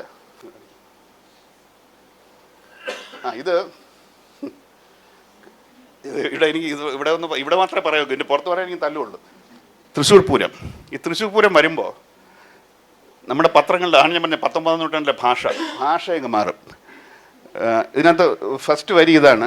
ഹെഡ്ലൈൻ കണ്ടല്ലോ, അനന്താനന്ദം പൂര. എന്താണ് ഇതിൻ്റെ അർത്ഥം മനസ്സിലാവും. അടുത്ത്, ചോരയിൽ അലിഞ്ഞു ചേർന്ന മായിക ലഹരി പൂരം, സ്ഥിരകളിൽ പടർന്നു കയറിയ പൂരാവേശത്തിൻ്റെ ലഹരിയിൽ മതിമറന്ന് ഇന്നലെ നഗരഹൃദയത്തിൽ അലയടിച്ചത് ആൾക്കടൽ. ഇതെന്തോ ഭാഷയാണിത്? ഞാനും പറയണം, ഞാൻ അല്ലെങ്കിൽ എൻ്റെ മകൻ സ്കൂളിൽ പോയിട്ട് അല്ലെങ്കിൽ കോളേജിൽ പോയിട്ട് തിരിച്ചു വന്ന് ഇങ്ങനെ എന്നോട് സംസാരിക്കുകയാണെങ്കിൽ ഞാൻ ഉടനെ അവനെ ആശുപത്രി കൊണ്ടുപോകില്ലേ? അല്ല, സീരിയസ്. നമ്മുടെ ആരുടെയെങ്കിലും കുട്ടികൾ പുറത്ത് പോയിട്ട് തിരിച്ചു വന്ന് ഇങ്ങനെ സംസാരിക്കാൻ തുടങ്ങിയാൽ എന്തോ പ്രശ്നമുണ്ടെന്ന് തോന്നൂലേ? ഒന്നുകിൽ നമ്മൾ ടീച്ചറിനെ പോയി കണ്ട് നിങ്ങൾ എന്താണ് പഠിപ്പിക്കുക, അല്ലെങ്കിൽ ഇമ്മീഡിയറ്റ് ആയിട്ട് അതല്ല, അത് നമ്മൾ പുള്ളിക്ക് മെഡിക്കൽ ഹെൽപ്പിൻ്റെ ആവശ്യമുണ്ട്. പക്ഷേ ഇത് ഇങ്ങനെയാണ് നമ്മളിവിടെ ആഘോഷിക്കുന്നത്. പക്ഷേ ഇത് എനിക്കവിടെ അത് ചോരയിൽ അലിഞ്ഞു ചേർന്ന് അത് വായിച്ചോ പേടിയായി. പക്ഷെ പിന്നെ മനസ്സിലായി നമ്മുടെ ഉള്ളിലുണ്ടെന്നുള്ളത്. നമ്മുടെ DNA ഉണ്ടെന്ന് പറയൂലേ, അതുപോലെ സിരകളിൽ അലിഞ്ഞ് അത് അത് കുറച്ചും കൂടെ അത് വല്ല ഇത് നമുക്ക് കാണും. ചോരയും പൂരവും കൂടെ പ്രാസമുണ്ട്, അതുകൊണ്ടാണ്. സിരയുണ്ട്, പക്ഷെ എന്നാൽ അറിയില്ല. അപ്പം ഇത് മനോരമയാണെന്ന് തോന്നുന്നു കേട്ടോ. മനോരമയാണ് ഇങ്ങനത്തെ. അതെ, മലയാള മനോരമ നേരിട്ടുണ്ട്. പക്ഷേ ഇത് ഇത്തവണ കണ്ടപ്പോൾ എനിക്ക് കുറച്ചൊരു ആശ്വാസം തോന്നി. കാര്യം ഇത് തിരുവനന്തപുരം എഡിഷനാണ്. ഇവിടെ എനിക്ക് അങ്ങനെ എങ്ങനെ 8ാമത്തെ പേജിലും കണ്ടാണ് 8ാമത്തെ. അപ്പം ഞാൻ വിചാരിച്ചു കുറച്ചൊന്ന് ഇമ്പ്രൂവ് ആയിട്ടുണ്ട്. പക്ഷെ പിന്നെയാണ് ഫ്രണ്ട് പേജ് നോക്കിയപ്പോൾ അന്നാണ് എന്ത് സംഭവിച്ചത്, നമ്മുടെ ഓപ്പറേഷൻ സിന്ദൂർ. അപ്പോൾ മനോരമ മനോരമയ്ക്ക് എല്ലാം അറിയാം എങ്ങനെയാണ് റോക്കറ്റ് പോയത്. വലിയൊരു മാപ്പുണ്ട്. ഈ പണ്ട് പറയില്ലേ, ഈ കൊടുങ്കാറ്റ് മനോരമയുടെ മാപ്പ് നോക്കി പോകുമ്പോൾ ഈ റോക്കറ്റ് ഇടിക്കൊണ്ട് മനോരമയുടെ മാപ്പ് നോക്കി പോയതുപോലെ അതുകൊണ്ട് ഈ പൂരം പതുക്കെ അങ്ങ് ഇതായിപ്പോയി. അപ്പം ഇതിങ്ങനെ വന്നു കഴിഞ്ഞപ്പം ഞാൻ ആലോചിച്ചു, അപ്പോൾ കഴിഞ്ഞ വർഷം അവരെന്താണ് ചെയ്തത്? കാര്യം ഇത്തവണ ഓപ്പറേഷൻ സിന്ദൂർ ഉള്ളതുകൊണ്ട് 8ാം പേജിൽ തിരുവനന്തപുരം എഡിഷനാണ്. അപ്പോൾ കഴിഞ്ഞ വർഷം പറ്റിയത് അറിയാമല്ലോ എല്ലാവർക്കും, പൂരം വളരെ പ്രധാനപ്പെട്ട പൂരമായിരുന്നു. പക്ഷെ അന്ന് പൂരം നടന്ന സമയത്ത് പത്രങ്ങൾ 12 മണിക്ക് ഇതിൽ ബെഡെന്ന് പറയുമ്പോൾ അല്ലെങ്കിൽ 2-2:30 ആകുമ്പോൾ എന്തായാലും ബെഡിൽ കയറ്റി പ്രിൻറ്റിങ് തുടങ്ങും. 3 മണിക്ക് ശേഷമാണ് പ്രശ്നമുണ്ടായത് രാവിലെ വെടിക്കെട്ടിൻ്റെ പ്രശ്നം. അപ്പോൾ ഈ പത്രം അടിക്കുന്ന സമയത്ത് ഈ പത്രം എഡിറ്റർക്ക് അറിഞ്ഞൂടെ എന്താ സംഭവിച്ചുള്ളത്, അത് അവരുടെ കുഴപ്പമില്ല. അപ്പോൾ അവർ നോക്കിയതൊന്ന് ഇത് ഫ്രണ്ട് പേജ് തിരുവനന്തപുരം സൂര്യൻ തിളച്ചു പൂരം ജ്വലിച്ചു. ഈ ഏപ്രിൽ മാസത്തിൽ സൂര്യൻ ജ്വലിക്കാത്ത ഏതെങ്കിലും ദിവസം ഉണ്ടോ? അത് വാർത്തയാണ്. പൂരം ജ്വലിച്ചു എന്ന് പറഞ്ഞിട്ട് ഇതാണ് ഇത് ഫ്രണ്ട് പേജാണ്, ഫുൾ പേജ്. ഇവരെ കുറ്റം പറയല്ല, അതിൻ്റെ സൈഡിൽ ഇത് മനഃപൂർവ്വം ചെയ്തതല്ല, BJP ചെയ്ത്, ഇത് BJPയുടെ ഇലക്ഷൻ പരസ്യമാണ്. ഇതിൽ പരമിനി എന്ത് വേണം നമ്മൾ എവിടെ നിർത്തിയെന്ന് പറയാനായിട്ട്? സൂര്യൻ ജ്വലിച്ചു, ഇത് പ്രധാന വാർത്തയാണ്. ആലോചിച്ച് നോക്കൂ, ലോകത്ത് വേറൊന്നും എത്രയോ വർഷങ്ങളായിട്ട്, ഞാൻ പൂരത്തിനെ കുറ്റം പറയില്ല കേട്ടോ, പൂരം എന്ന് പറഞ്ഞാൽ എല്ലാ വർഷവും നടക്കും. പൂരം നടന്നില്ലെങ്കിൽ വാർത്തയാണ് തീർച്ചയായിട്ടും. എന്ന് ഇപ്പോൾ പട്ടി മനുഷ്യനെ കടിച്ചാൽ വാർത്തയല്ല, മനുഷ്യൻ പട്ടിയെ കടിച്ചാൽ വാർത്ത, അങ്ങനെയല്ല നമ്മൾ അറിയുന്നത്. അപ്പം പൂരം സാധാരണയിൽ നടന്നാൽ അത് ഒരു സെക്കുലർ രാജ്യത്ത് ഒരു പത്രം ചെയ്യേണ്ട പരിപാടിയാണോ ഇത്? അങ്ങനെ ഒരു ചോദ്യം വരും. അതിൻ്റെ കൂട്ടത്തിൽ ഇത് കോയിൻസിഡൻസ് ആണ്. BJPയുടെ താഴെ പോയത് നരേന്ദ്രമോദിയുടെ പടമുണ്ട്, മുഴുവൻ എനിക്ക് ക്യാപ്ചർ ചെയ്യാൻ പറ്റിയില്ല. അപ്പോൾ ഇതിനകത്തുള്ളൊരിത് ഞാൻ പറഞ്ഞ ഭാഷ വീണ്ടും അതിൽ അടുത്ത സ്ലൈഡിലോട്ട് ഫസ്റ്റ് പാരഗ്രാഫ് ഇതാണ്: തീക്കടലിൽ നിന്ന് ആവേശത്തിൻ്റെ കടകോൽ കൊണ്ട് കടഞ്ഞെടുത്ത നറുവെണ്ണ പോലെ പൂരം. അടുത്ത വർഷമായപ്പോഴേക്കും ഈ വർഷമായപ്പോഴേക്കും ഇതായി ചോര. ഇത് തീക്കടലിൽ നിന്ന് ആവേശത്തിൻ്റെ കടകോൽ കൊണ്ട് കടഞ്ഞെടുത്ത നറുവെണ്ണ പോലെ പൂരം. മാനത്തേക്കുയർന്ന താളമിട്ട ആയിരക്കണക്കിന് കൈകൾ കൊടുങ്കിലാറ്റിൽ എന്ന പോലെയാണ് ആടി ഉലഞ്ഞത്. പകൽ മുഴുവൻ സർവ്വസന്നാഹവും എടുത്ത് പെയ്ത തീവെയിലും പൂരം ആഹ്ലാദത്തിനെ കടലായും കാറ്റായും വീശിയടിച്ചു. സൂര്യ തേജസ്സു മെല്ലെ കുടമടക്കി സന്ധ്യയുടെ ചോപ്പ് വിരിച്ചതോടെ തെക്കേ ഗോപുരനടയിൽ ആവേശത്തിൻ്റെ കരകളിലുമായി കൊതി തോന്നുന്ന കുടകൾ മാറി മാറി ഉയർന്നു. തീക്കാറ്റിന് മുലയ്ക്കാനാകാത്ത നാടിൻ്റെ പൂരം. ഇത് ഫസ്റ്റ് പാരഗ്രാഫ്. ബാക്കി പോകണമെങ്കിൽ പിന്നെ നമുക്ക് ഇത് എന്താണെന്നുള്ള മാതൃഭൂമി പറയുന്ന ഒരു മുത്തശ്ശിയാണ്, ഇത് ഇദ്ദേഹം മനോരമ പറയുന്ന മലയാളത്തിൻ്റെ സുപ്രഭാതം. ഈ ഭാഷയിൽ അവർ ചെയ്യുന്ന ഈ അട്രോസിറ്റി. എന്നിട്ട് ഇവർ രണ്ടുപേരുമാണ് കേരളത്തിൽ ഇപ്പോൾ ലിറ്റററി ഫെസ്റ്റിവൽ. ഞാനും അതിൽ ചിലപ്പോൾ പങ്കെടുക്കാറുണ്ട് കേട്ടോ, അതും പറയണം. ഇതാണ് നമ്മളവർക്ക് തെറി എഴുതി കൊടുത്തിരിക്കുകയാണ് ഇത്. അപ്പോൾ ഇത് ഞാൻ ചോദിച്ചത് എങ്ങനെയാണ് ഈ സംഭവം. കാര്യം ഏത് ഭാഷയിലായാലും എനിക്ക് ഒരു 5-6 ദിവസം എടുത്താൽ ഇങ്ങനെ എഴുതാനാകില്ല. അപ്പോൾ അത് ശരിയാണ്. ഇവർ പറഞ്ഞത് 2-3 മാസം മുമ്പ് പ്രിപ്പറേഷൻ തുടങ്ങുന്നത് ഇത് എഴുതാൻ, ഈ 3 വരികൾ എന്താ എഴുതാൻ. അത് പലതരം തിരുത്തി വീണ്ടും തിരുത്തി. അപ്പം അതിന് ചില സ്പെഷ്യലിസ്റ്റുകളുണ്ട് അത് എഴുതാൻ വേണ്ടി. അപ്പോൾ അപ്പോൾ ഒരു ഡേറ്റ ജേർണലിസമോ അല്ലെങ്കിൽ ഒരു എക്കണോമിക് ഡേറ്റ കിട്ടിയാൽ എങ്ങനെ അത് ഇൻ്റർപ്രറ്റ് ചെയ്യണമെന്ന് ഒന്നും ട്രെയിനിങ് കൊടുക്കാറില്ല. കാര്യം ഇതേ പത്രമാണ് നമ്മൾ 4ാമത് സാമ്പത്തികത്തിലായി എന്ന് പറഞ്ഞപ്പോഴേക്കും ആകാൻ ചാൻസ് ഉണ്ടെന്ന് അടുത്ത വർഷമേ ആവുള്ളൂ. അപ്പോഴേക്കും അത് ഫ്രണ്ട് പേജിൽ ഒരു ചോദ്യവും ഇല്ലാതെ വെള്ളമില്ലാതെ വിഴുങ്ങുകയും. അപ്പോൾ ആ സ്കില്ലിന് പകരം ഇവർ ഈ സ്കില്ലിങ് ചെയ്യുന്ന ഇതാണ്. നമ്മൾ ആലോചിച്ച് നോക്കുക. അതാണ് ഞാൻ പറഞ്ഞത്, നമ്മളിപ്പോഴും 19ാം നൂറ്റാണ്ടിൽ കുടുങ്ങിക്കിടക്കുകയാണ്, ട്രാപ്ഡായിട്ട് ഇരിക്കുന്ന ഇതാണ്. തീർന്നു. ഇത് അവസാനം ഇത് നമ്മൾ അറിയാതെ തന്നെ നമ്മുടെ കൾച്ചറൽ ഐക്കൺസും ബാക്കി എല്ലാവരും ഇത് പ്രാണപ്രതിഷ്ഠ നടന്ന ദിവസത്തെ പിറ്റേ ദിവസത്തെ മാതൃഭൂമി പത്രമാണ്. അപ്പോൾ ഒന്നാമത് തലക്കെട്ട് ഒരിക്കലും നമുക്ക് ആർക്കും വാങ്ങിയ ഏകദേശം ഇന്ത്യയിൽ ഒരു കൺസെൻസറോടെ ഉണ്ടായ സംഭവമല്ല ഇത്.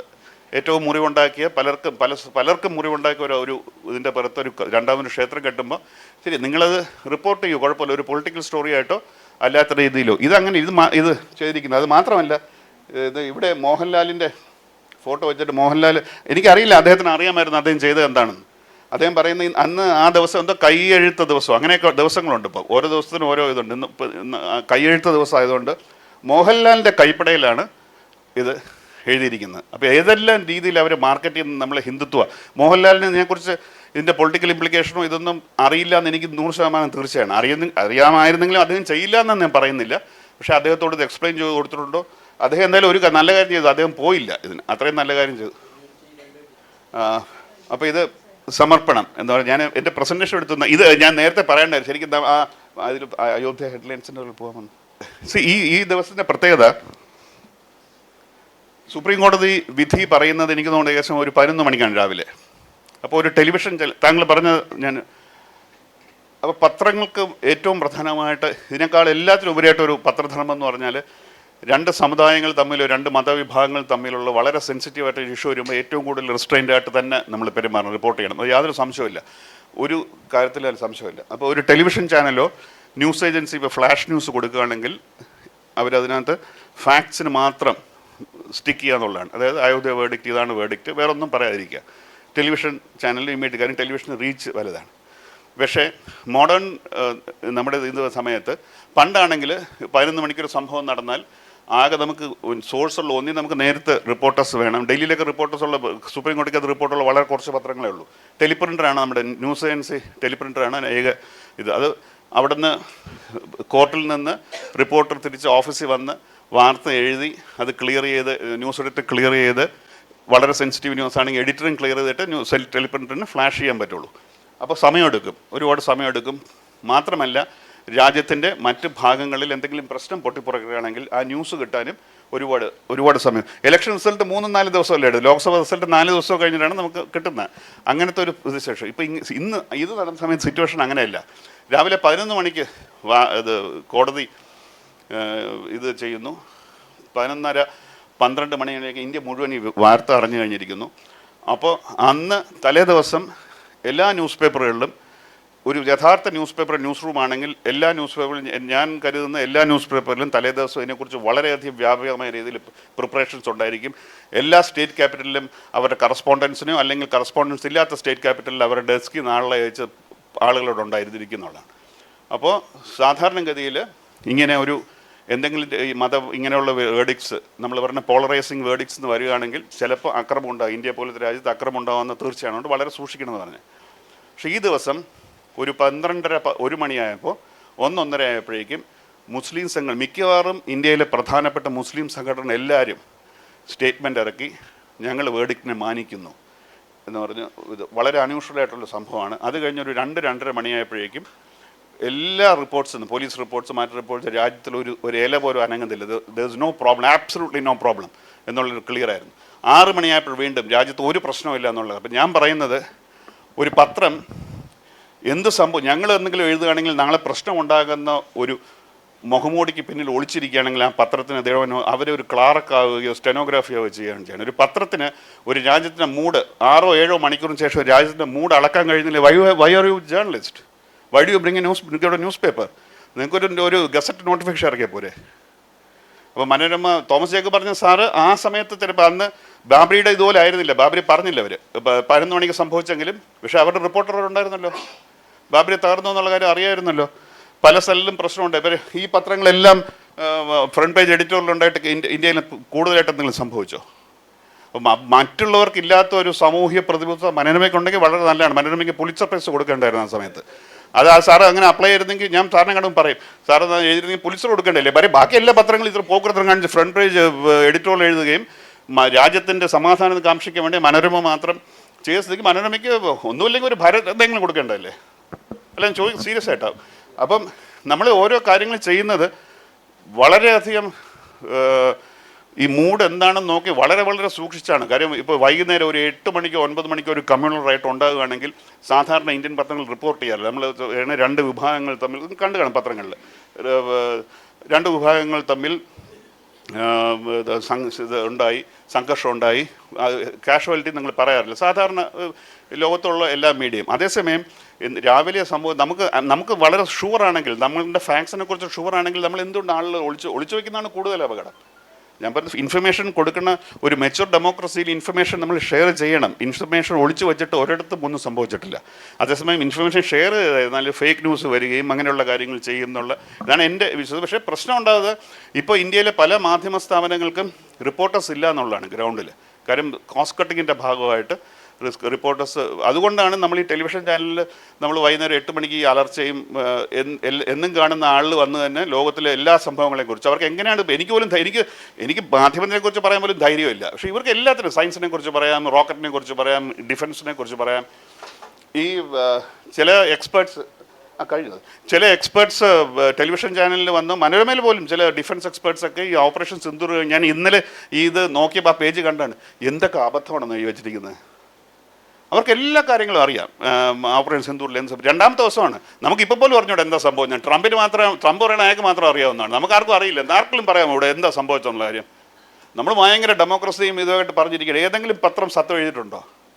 സത്യം എഴുതി ഒരു വയറ് സത്യം ഞാൻ പറയില്ല, വേറെ ഒരു വെസ്റ്റേൺ മീഡിയ CNN റിപ്പോർട്ട് ചെയ്ത് വയറിനെ കൊണ്ട് ഒരു ഭീഷണിപ്പെടുത്തി അത് മാറ്റിപ്പിച്ചു. നമ്മുടെ ലോകത്തിലെ ഏറ്റവും വലിയ ഡെമോക്രസിയിലാണ്. നമുക്കിതൊന്നും അറിയാൻ താല്പര്യമില്ല. നമുക്കറിയേണ്ടത് എത്ര ഗ്രാം സ്വർണം ഇപ്പോഴും ബാക്കിയുണ്ട് അവിടെ, അയാളുടെ വീട്ടിൽ എത്ര ഗ്രാം സ്വർണ്ണമുണ്ട്. അതെ, ഒരു കള്ളൻ ഒരിടത്ത് മോട്ടിച്ചു കൊണ്ടൊന്ന് കൊടുത്ത സ്വർണ്ണമാണ്. അപ്പം അങ്ങനെയുള്ള പ്രശ്നങ്ങൾ ഉണ്ട്. അപ്പോൾ എൻ്റെ പ്രശ്നം ഞാൻ പറഞ്ഞത്, നമ്മൾ അറിയാതെ തന്നെ ഈ പറഞ്ഞ പേജുകളിലൊന്നും അവർ പത്രങ്ങളൊന്നും നമ്മളെ അടിച്ചേൽപ്പിക്കാൻ ശ്രമിച്ചിട്ടില്ല. വളരെ ഇൻ യുവർ ഫേസ് എന്ന് പറഞ്ഞ രീതിയിൽ ഒന്നും പറയുന്നില്ല. വളരെ നമുക്കിതിനകത്ത് തെറ്റിപ്പം ഈ ടൈംസ് ഓഫ് ഇന്ത്യ ഇപ്പം എനിക്കെതിരെ കേസ് കൊടുക്കുകയാണെങ്കിൽ എനിക്കൊന്നും ടൈംസ് ഓഫ് ഇന്ത്യക്കെതിരെ പ്രൂവ് ചെയ്യാൻ പറ്റില്ല. കാരണം അവർ ഫാക്ട്സ് ആണ് പറഞ്ഞിരിക്കുന്നത് അതിനകത്ത്. അപ്പോൾ ഈ ഫാക്ട്സ് സാധാരണ നമ്മൾ പറയും ഫേക്ക് ന്യൂസാണ് നമ്മുടെ ഏറ്റവും വലിയ ഡേഞ്ചർ. ഞാൻ പറഞ്ഞ ഫേക്ക് ന്യൂസും ഡേഞ്ചർ ആയാലും എല്ലാ മനുഷ്യർക്കും അറിയാം എന്താണ് ഫേക്ക് ന്യൂസ് എന്ന്.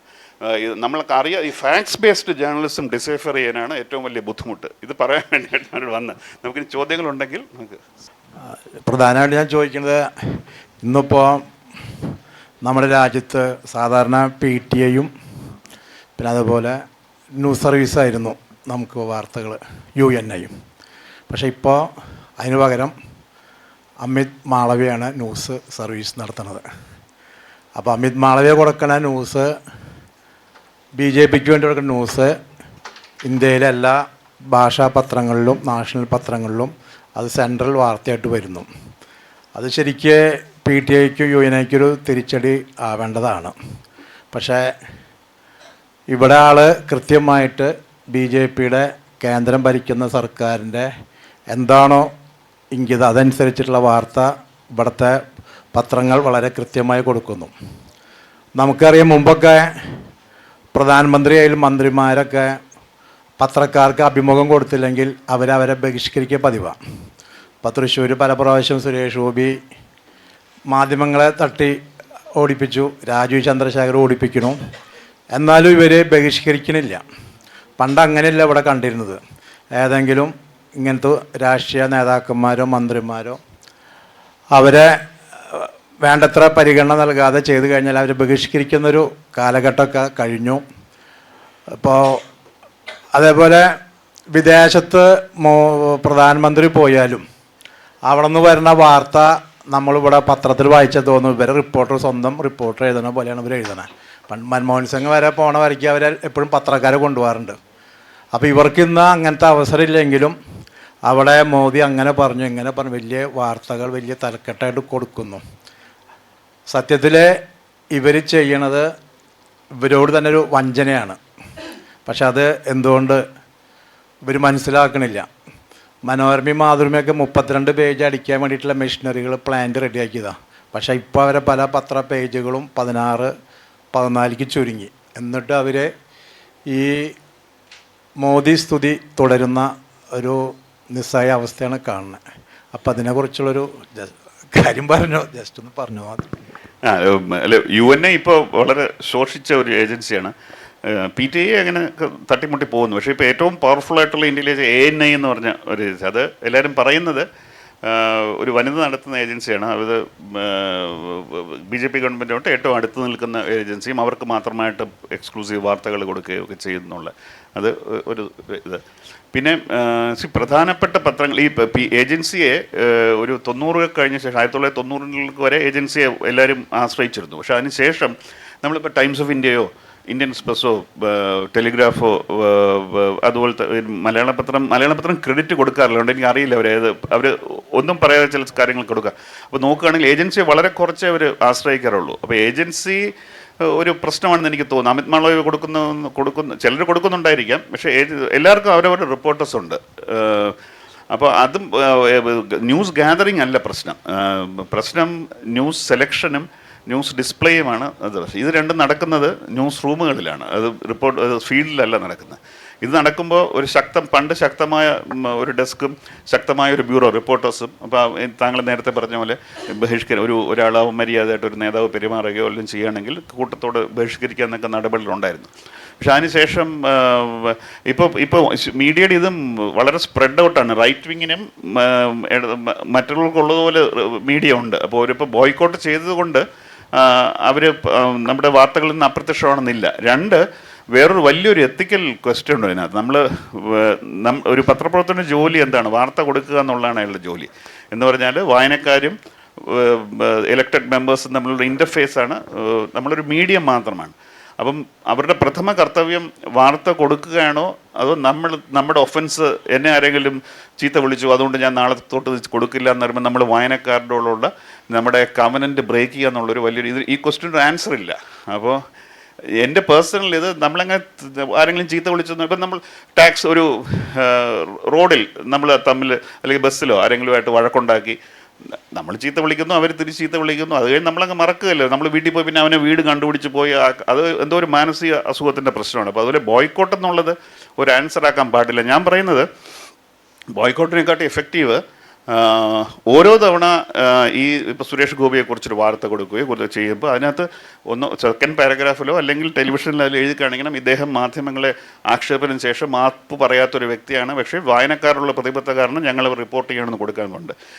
ഏറ്റവും കൂടുതലായിട്ടുള്ള നമ്മൾ കൂടുതൽ അവരെക്കുറിച്ച് സ്റ്റോറി ചെയ്യണം. കാര്യം ഇദ്ദേഹം എന്തുകൊണ്ടാണ് സുരേഷ് ഗോപിക്ക് കോപം വരുന്നത്, അല്ലെങ്കിൽ രാജീവ് ചന്ദ്രസേനന് എന്തുകൊണ്ടാണ് കോപം വരുന്നത്? ഇപ്പോൾ രാജീവ് ചന്ദ്രസേനോട് ആ റിപ്പോർട്ടർ ടി വിയിൽ അദ്ദേഹം ചോദിച്ചത് ഒരു ലെജിറ്റിമേറ്റ് ക്വസ്റ്റ്യനാണ് ആ ഭൂമിയെക്കുറിച്ച്. അപ്പോൾ രാജീവ് ചന്ദ്രസേൻ, ഞാൻ കരുതുന്നത് രാജീവ് ചന്ദ്രശേഖരന് ഒരു വളരെ ലെജിറ്റിമേറ്റുള്ള ആൻസർ ഉണ്ട്. കാര്യം അദ്ദേഹം അല്ലത് അത് വിറ്റ സമയത്ത് BPL കമ്പനിയാണ് വിറ്റ. അദ്ദേഹം കമ്പനിയിൽ ഇപ്പോൾ ഡയറക്ടർ ആയിരുന്നില്ല. അദ്ദേഹത്തിൻ്റെ ഒരു എത്തിക്കൽ ക്വസ്റ്റ്യൻ ഉണ്ട്. ആ പൈസ ഇദ്ദേഹം ഉപയോഗിക്കാൻ പാടുണ്ടോ എന്നുള്ളൊരു ക്വസ്റ്റ്യൻ അത് വീണ്ടും വരും. പക്ഷേ ലീഗലി നോക്കുകയാണെങ്കിൽ രാജീവ് ചന്ദ്രശേഖരൻ ലയബിലിറ്റി ഉണ്ടെന്ന് എനിക്ക് തോന്നുന്നില്ല. അപ്പോൾ അദ്ദേഹം അതങ്ങ് വിശദീകരിച്ചാൽ മതിയായിരുന്നു. പക്ഷേ അതല്ലാതെ അദ്ദേഹം ഇത്രമാത്രം പൊട്ടിത്തെറിച്ചതിന് കാരണം എന്തോ ഒരു കാരണമുണ്ട്. ആ കാരണം കണ്ടുപിടിക്കുക എന്നുള്ളതാണ് മാധ്യമങ്ങളുടെ ജോലി.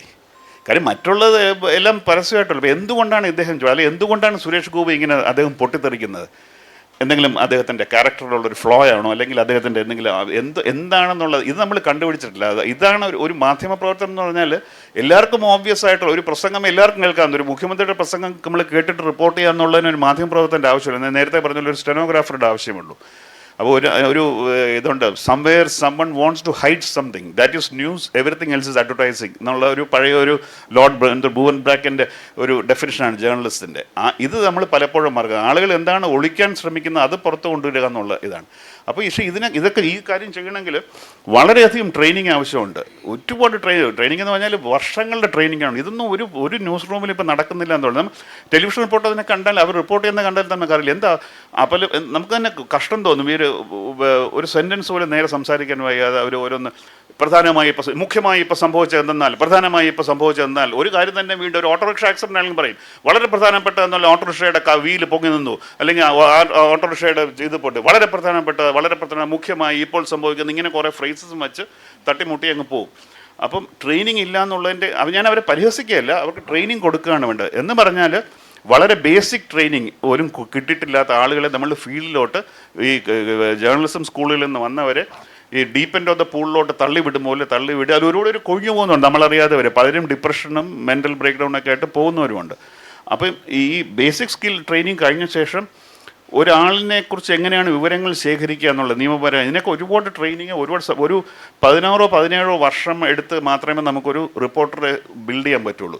പക്ഷേ ഇപ്പോൾ ഒരു 4-5 വർഷം കഴിയുമ്പോഴേക്കും ഓരോരുത്തർ ചീഫ് റിപ്പോർട്ടർ ആവുകയാണ്, ഓരോരുത്തർ ഇങ്ങനെ. അപ്പോൾ ആകെക്കൂടെ മീഡിയക്കകത്ത് വലിയ പ്രശ്നങ്ങളുണ്ട്. അപ്പോൾ അതിന് ഒരു പ്രധാന കാരണം താങ്കൾ പറഞ്ഞാണ് 32 പേജ് പ്രിൻ്റ് ചെയ്യേണ്ട പ്ലാനിലുള്ള പത്രം 16 പേജ് പ്രിൻ്റ് ചെയ്യുക എന്ന് പറഞ്ഞാൽ അതിനുള്ള പരസ്യമില്ല എന്നാണ് എൻ്റെ അർത്ഥം. പിന്നെ എന്തുകൊണ്ടാണ് അവസാനത്തെ ചോദ്യം, എന്തുകൊണ്ടാണ് അവരിപ്പോഴും ചെയ്യുന്നത്? ഇത് നമുക്കൊരിക്കലും എവിഡൻസോട്ട് ഉത്തരം പറയാൻ പറ്റില്ല. ഞാൻ എപ്പോഴും പറയുന്ന കാര്യമാണ്. കാര്യം നമ്മൾ ഇപ്പം നോക്കേണ്ടത് നമ്മുടെ മാധ്യമങ്ങളുടെ ഉടമസ്ഥ ഘടന എങ്ങനെയാണെന്ന്. അപ്പം ഏകദേശം 95% ഈ പാർട്ടി പത്രങ്ങളല്ലാത്ത മറ്റ് എല്ലാം ഓൺ ചെയ്യുന്നത് അപ്പർ കാസ്റ്റ് ഇന്ത്യയിലെ ഉപരിവർഗവും സവർണരുമാണ് ഇത് ഓൺ ചെയ്യുന്നത്. അവരെ സംബന്ധിച്ചോളം 47 ശേഷം കേരളത്തിൽ 57 ശേഷവും അവരുടെ അധികാരത്തിന് ഏറ്റവും വലിയ അടിയാണ് നമ്മുടെ ഇവിടെ ജനാധിപത്യം സക്സീഡ് ചെയ്യുന്നത്. കുറച്ചെങ്കിലും സക്സസ് എന്ന് പറഞ്ഞാൽ ഫുൾ സക്സസ് അല്ല, ഒരുപാട് പ്രശ്നങ്ങളുണ്ടെങ്കിൽ പോലും അവരുടെ ആധിപത്യം, ഈ വർഗങ്ങളുടെ ആധിപത്യത്തിന് നമ്മൾക്ക് അവനെ നശിപ്പിക്കാൻ കഴിഞ്ഞിട്ടില്ലെങ്കിലും അവർക്ക് തീർച്ചയായിട്ടും ഈ മൂർഖൻ്റെ തലയിൽ അടിയേറ്റു എന്നുള്ളൊരു യാതൊരു സംശയമില്ല. പാർശ്വവൽക്കരിക്കപ്പെട്ട പലരും പല രീതിയിലും, ഇതും ഒരിക്കലും പൂർണ്ണമല്ല, ഒരിക്കലും അത് വേണ്ട രീതിയിൽ നടന്നിട്ടില്ലെങ്കിൽ പോലും പലർക്കും ഇവരോടൊപ്പം എത്താനൊക്കെ കഴിഞ്ഞിട്ടുണ്ട്. അപ്പോൾ ഇതിനകത്ത് വളരെയധികം ഇവർക്ക് പ്രശ്നം വരുത്തിയിട്ടുണ്ട്. അത് 2014 ശേഷം അവർക്ക് പെട്ടെന്ന് ഇങ്ങനെയുള്ളവർക്ക് മനസ്സിലായി ഞങ്ങൾക്കൊരു അവസരം വന്നിരിക്കുന്നു. ഫൈനലി എത്രയോ 2 ജനറേഷനായിട്ട് നമ്മളിങ്ങനെ താന്ന് കിടന്ന സമയത്ത് ഞങ്ങൾക്കൊരു അവസരം വന്നിരിക്കുന്നു.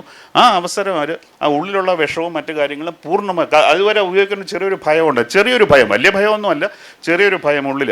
അതായത് പൊളിറ്റിക്കലി കറക്റ്റ് അല്ലേ ആ മറ്റ് റെജീംസ്, ഇപ്പോൾ ലെഫ്റ്റ് ആണെങ്കിലും കോൺഗ്രസ് ആണെങ്കിലും ജനതാ പരിവാറാണെങ്കിലും അതിനകത്ത് അവർക്കെന്തോ ഒരു കാര്യം ഈ അന്നത്തെ സോഷ്യലിസ്റ്റ് മൂവ്മെൻറ്റും പിന്നെ കാൻഷിറാമിൻ്റെ മായാവതി കാൻഷിറാമിൻ്റെ ഇത് ലാലു മുലായം സിംഗിൻ്റെ അതിൻ്റെ ബാക്ക്വേർഡ് അവരുടെ വളർച്ച, ഇതെല്ലാം ഇവരെ വളരെയധികം വിഷമിപ്പിച്ച കാര്യങ്ങളാണ്.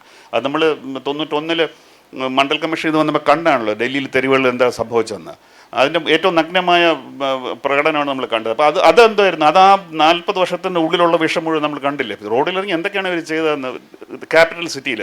ഇന്ന് ആലോചിച്ച് നോക്കുക, അങ്ങനെ ഒരു സംഭവം നടക്കണമെങ്കിൽ നമ്മുടെ പട്ടാളത്തിനെ ഇറക്കി നമ്മൾ വെടിവെക്കൂലേ? അന്ന് നടന്നില്ല, അന്ന് അങ്ങനെയൊന്നും സംഭവിച്ചില്ല. രാജീവ് ഗോസ്വാമി സ്വയം തീകത്തെയാണ് അത് ചെയ്തത്. അതേസമയം അന്ന് നടന്ന കാര്യങ്ങളോ, ബസ്സിൽ നിന്നൊക്കെ ആളുകൾ എന്തെല്ലാം തീവയ്പ്പും ബഹളവും എന്തെല്ലാം കംപ്ലീറ്റ് ടോട്ടൽ അനാർക്കി ആയിരുന്നില്ല. അത് അപ്പർ കാസ്റ്റ് ചെയ്ത അനാർക്കിയാണ്.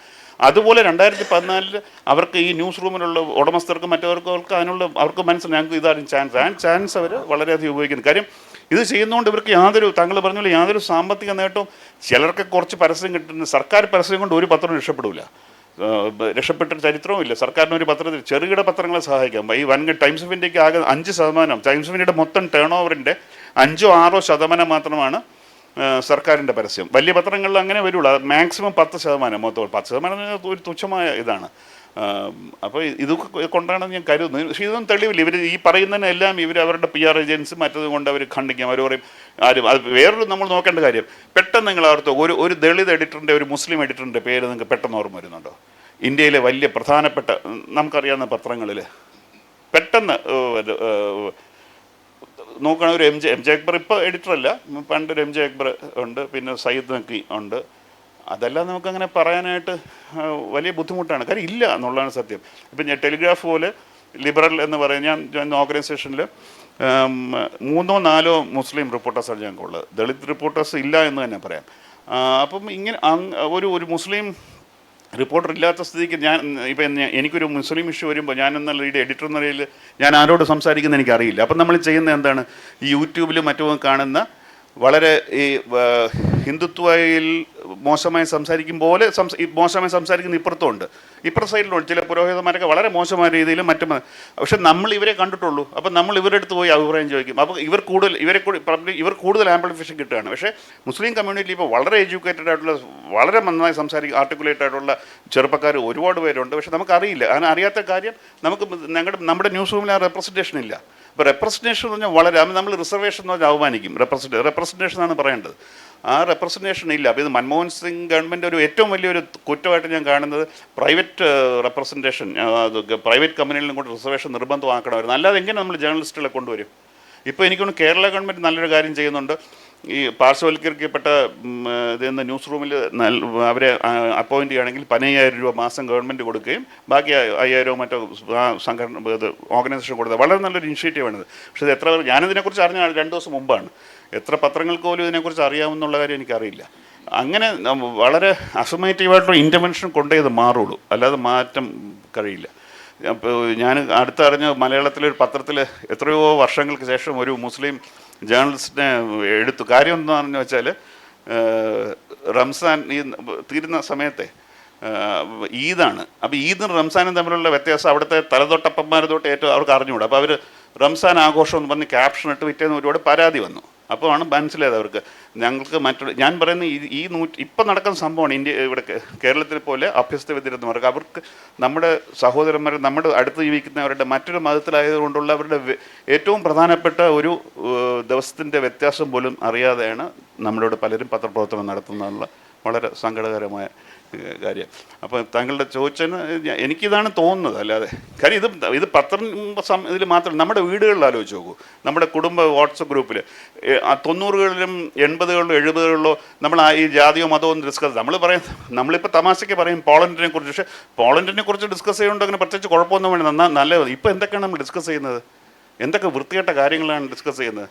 ആലോചിച്ച് നോക്കുക. അപ്പം എല്ലായിടത്തും ഇത് പറഞ്ഞിട്ടുണ്ട്. അപ്പം ഞാൻ പറയുന്നത് ഈ ജാതി സ്പർദ്ധ എന്ന് പറഞ്ഞാൽ വലിയൊരു പ്രശ്നമാണ്.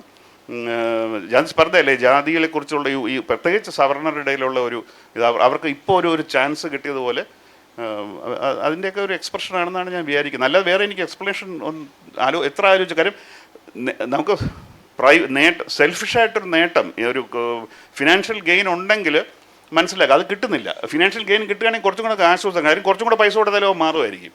ഇപ്പോൾ കോൺഗ്രസിനെ കൊണ്ട് അവന് കുറച്ചും കൂടെ കാശ് കൊടുപ്പിക്കുക, അപ്പം നമുക്ക് അർണബ് ഗോസ്വാമി മാറ്റിയെടുക്കും. പക്ഷേ അർണബ് ഗോസ്വാമി ചെയ്യുന്നത് പൈസയ്ക്ക് വേണ്ടിയല്ല, വേറെ എന്തോ ആണ്. ഇത് എന്താണെന്ന് എനിക്ക് ആലോചിച്ചിട്ട് എനിക്ക് ഇവരൊന്നും നേരിട്ടിങ്ങനെ പരിചയമില്ല, അതുകൊണ്ട് അറിയാനും പറ്റില്ല. പക്ഷേ ഇതാണ് എൻ്റെ ഒരു തിയറി. പക്ഷേ ഇത് ഞാൻ പറയുമ്പോൾ എന്നെ ഒരുപാട് പരിഹസിക്കും കുഴപ്പമില്ല, അങ്ങനെ അല്ല എന്ന് പറഞ്ഞാൽ അപ്പോൾ ചില പത്രങ്ങളിപ്പം സർനെയിമും കൂടെ എഴുതാറുണ്ട്, അവർ കാണിക്കാനുണ്ട് അവരെല്ലാ മതക്കാരെയും. പക്ഷേ ആ സർനെയിം നോക്കുകയാണെങ്കിൽ അത് വീണ്ടും സവർണ സർനെയിംസ് ആയിരിക്കും. സാർ, ആക്ച്വലി ഇപ്പോൾ ഈ മീഡിയകൾ പൊതുവെ ഒരു സ്ട്രഗിൾ ആയിട്ടുള്ള ഒരു അവസ്ഥയിലേക്കാണ് പോകുന്നത്. പ്രത്യേകിച്ചും ഇപ്പോൾ ചാനലുകളൊക്കെ ആണെങ്കിൽ തന്നെ നിലനിൽപ്പ് റേറ്റിംഗ് ആണ് അവരുടെ ഒരു വലിയ ഒരു പ്രശ്നം. ഇപ്പോൾ റിപ്പോർട്ടർ റേറ്റിംഗ് ഉണ്ടാക്കുന്ന 24 ആയാലും മനോരമയിലും മാതൃഭൂമിയിലും ഏത് ചാനലായാലും.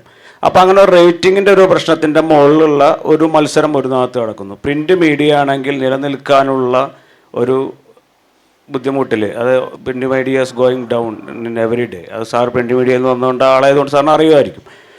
പ്രത്യേകിച്ചും വലിയ സർക്കുലേഷൻ, ഇപ്പോൾ ടൈംസ് ഓഫ് ഇന്ത്യയിലെ ഏറ്റവും വലിയ സർക്കുലേഷനുള്ള പത്രമാണെങ്കിലും മുമ്പുണ്ടായിരുന്ന സർക്കുലേഷൻ ഇപ്പം ഇല്ല.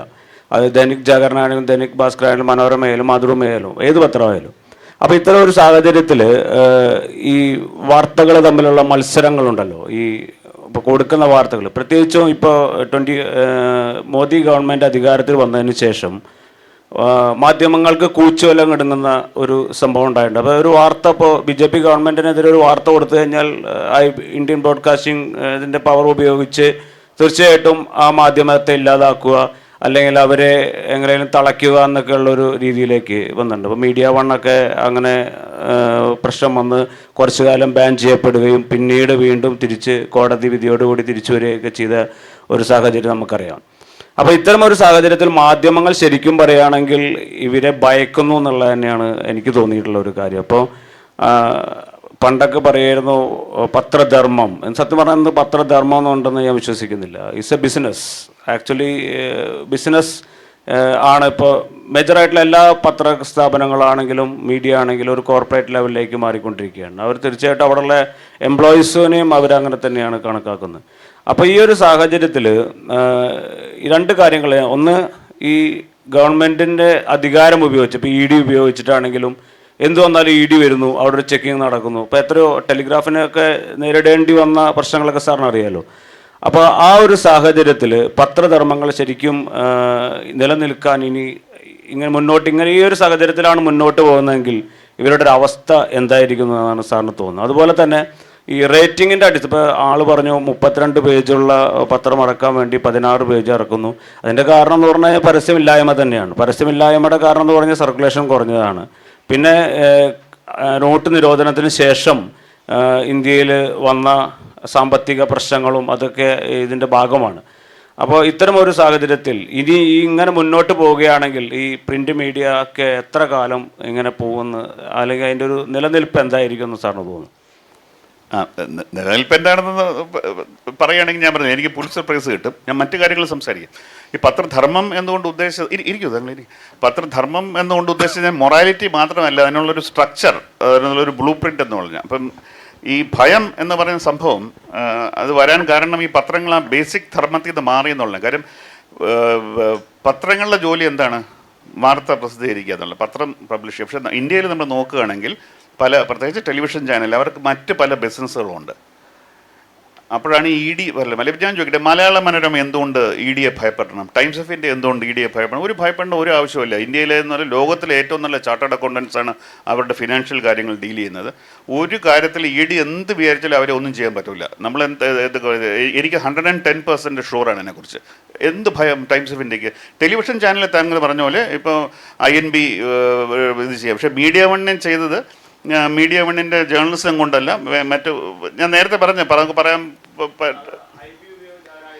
ചെയ്തു. അതെ അതെ, അത് പക്ഷേ നമുക്ക് ബി ജെ പി കുറ്റം പറയാൻ പറ്റില്ല. ഞാനാണ് പറയുന്നത്, ഞാൻ അതിലോട്ട് വരികയാണ്. ഈ ഡെമോക്രസിയുടെ ഒരു പ്രശ്നം എന്ന് പറഞ്ഞാൽ കാറ്റിൽ അലയുന്ന ഒരു മെഴുകുതിരി പോലെയാണ് ഡെമോക്രസി. അത് 47 ശേഷം നമ്മൾ എന്താണ് ചെയ്തത്? നമ്മളത് ഔട്ട്സോഴ്സ് ചെയ്ത്, ഓക്കെ കോൺഗ്രസ്, നെഹ്റു എല്ലാം നോക്കിക്കോളും, ഇന്ദിരാഗാന്ധി എല്ലാം നോക്കിക്കോളും, EMS നോക്കിക്കോളും, മറ്റവരായാലും നോക്കിക്കോളും എന്ന് പറഞ്ഞ് ഈ INB നിയമം കൊണ്ടുവന്ന നരേന്ദ്രമോദിയാണോ? INBക്ക് ഇങ്ങനെയുള്ള എക്സ്ട്രോർഡിനറി പവേഴ്സ് കൊണ്ട് ബ്രോഡ്കാസ്റ്റിംഗ് റൂൾസ് കൊണ്ടുവന്നത് ആരുടെ? കോൺഗ്രസിൻ്റെ സമയത്ത് വന്നതാണ്. അന്ന് നമുക്കൊന്നും, നിങ്ങൾക്ക് ആർക്കും ഒരു പ്രശ്നമില്ലായിരുന്നല്ലോ, എനിക്കും ഒരു പ്രശ്നമില്ലായിരുന്നല്ലോ. ഞാൻ പറഞ്ഞത് eternal vigilance is the price of freedom എന്ന്, ലിബർട്ടി എന്ന് പറയും. നമ്മൾ എപ്പോഴും വിജിലൻ്റ് ആയിരിക്കുക എന്നുള്ള. ഏറ്റവും മോശമായി UAPA നിയമം കൊണ്ടുവന്ന ആരാണ്? നരേന്ദ്രമോദിയാണോ? ചിദംബരമാണ്. സെക്ഷൻ 66A എന്ന് പറഞ്ഞ് IT ആക്ടിനകത്ത് ഒരു നിയമം ഉണ്ടായിരുന്നു.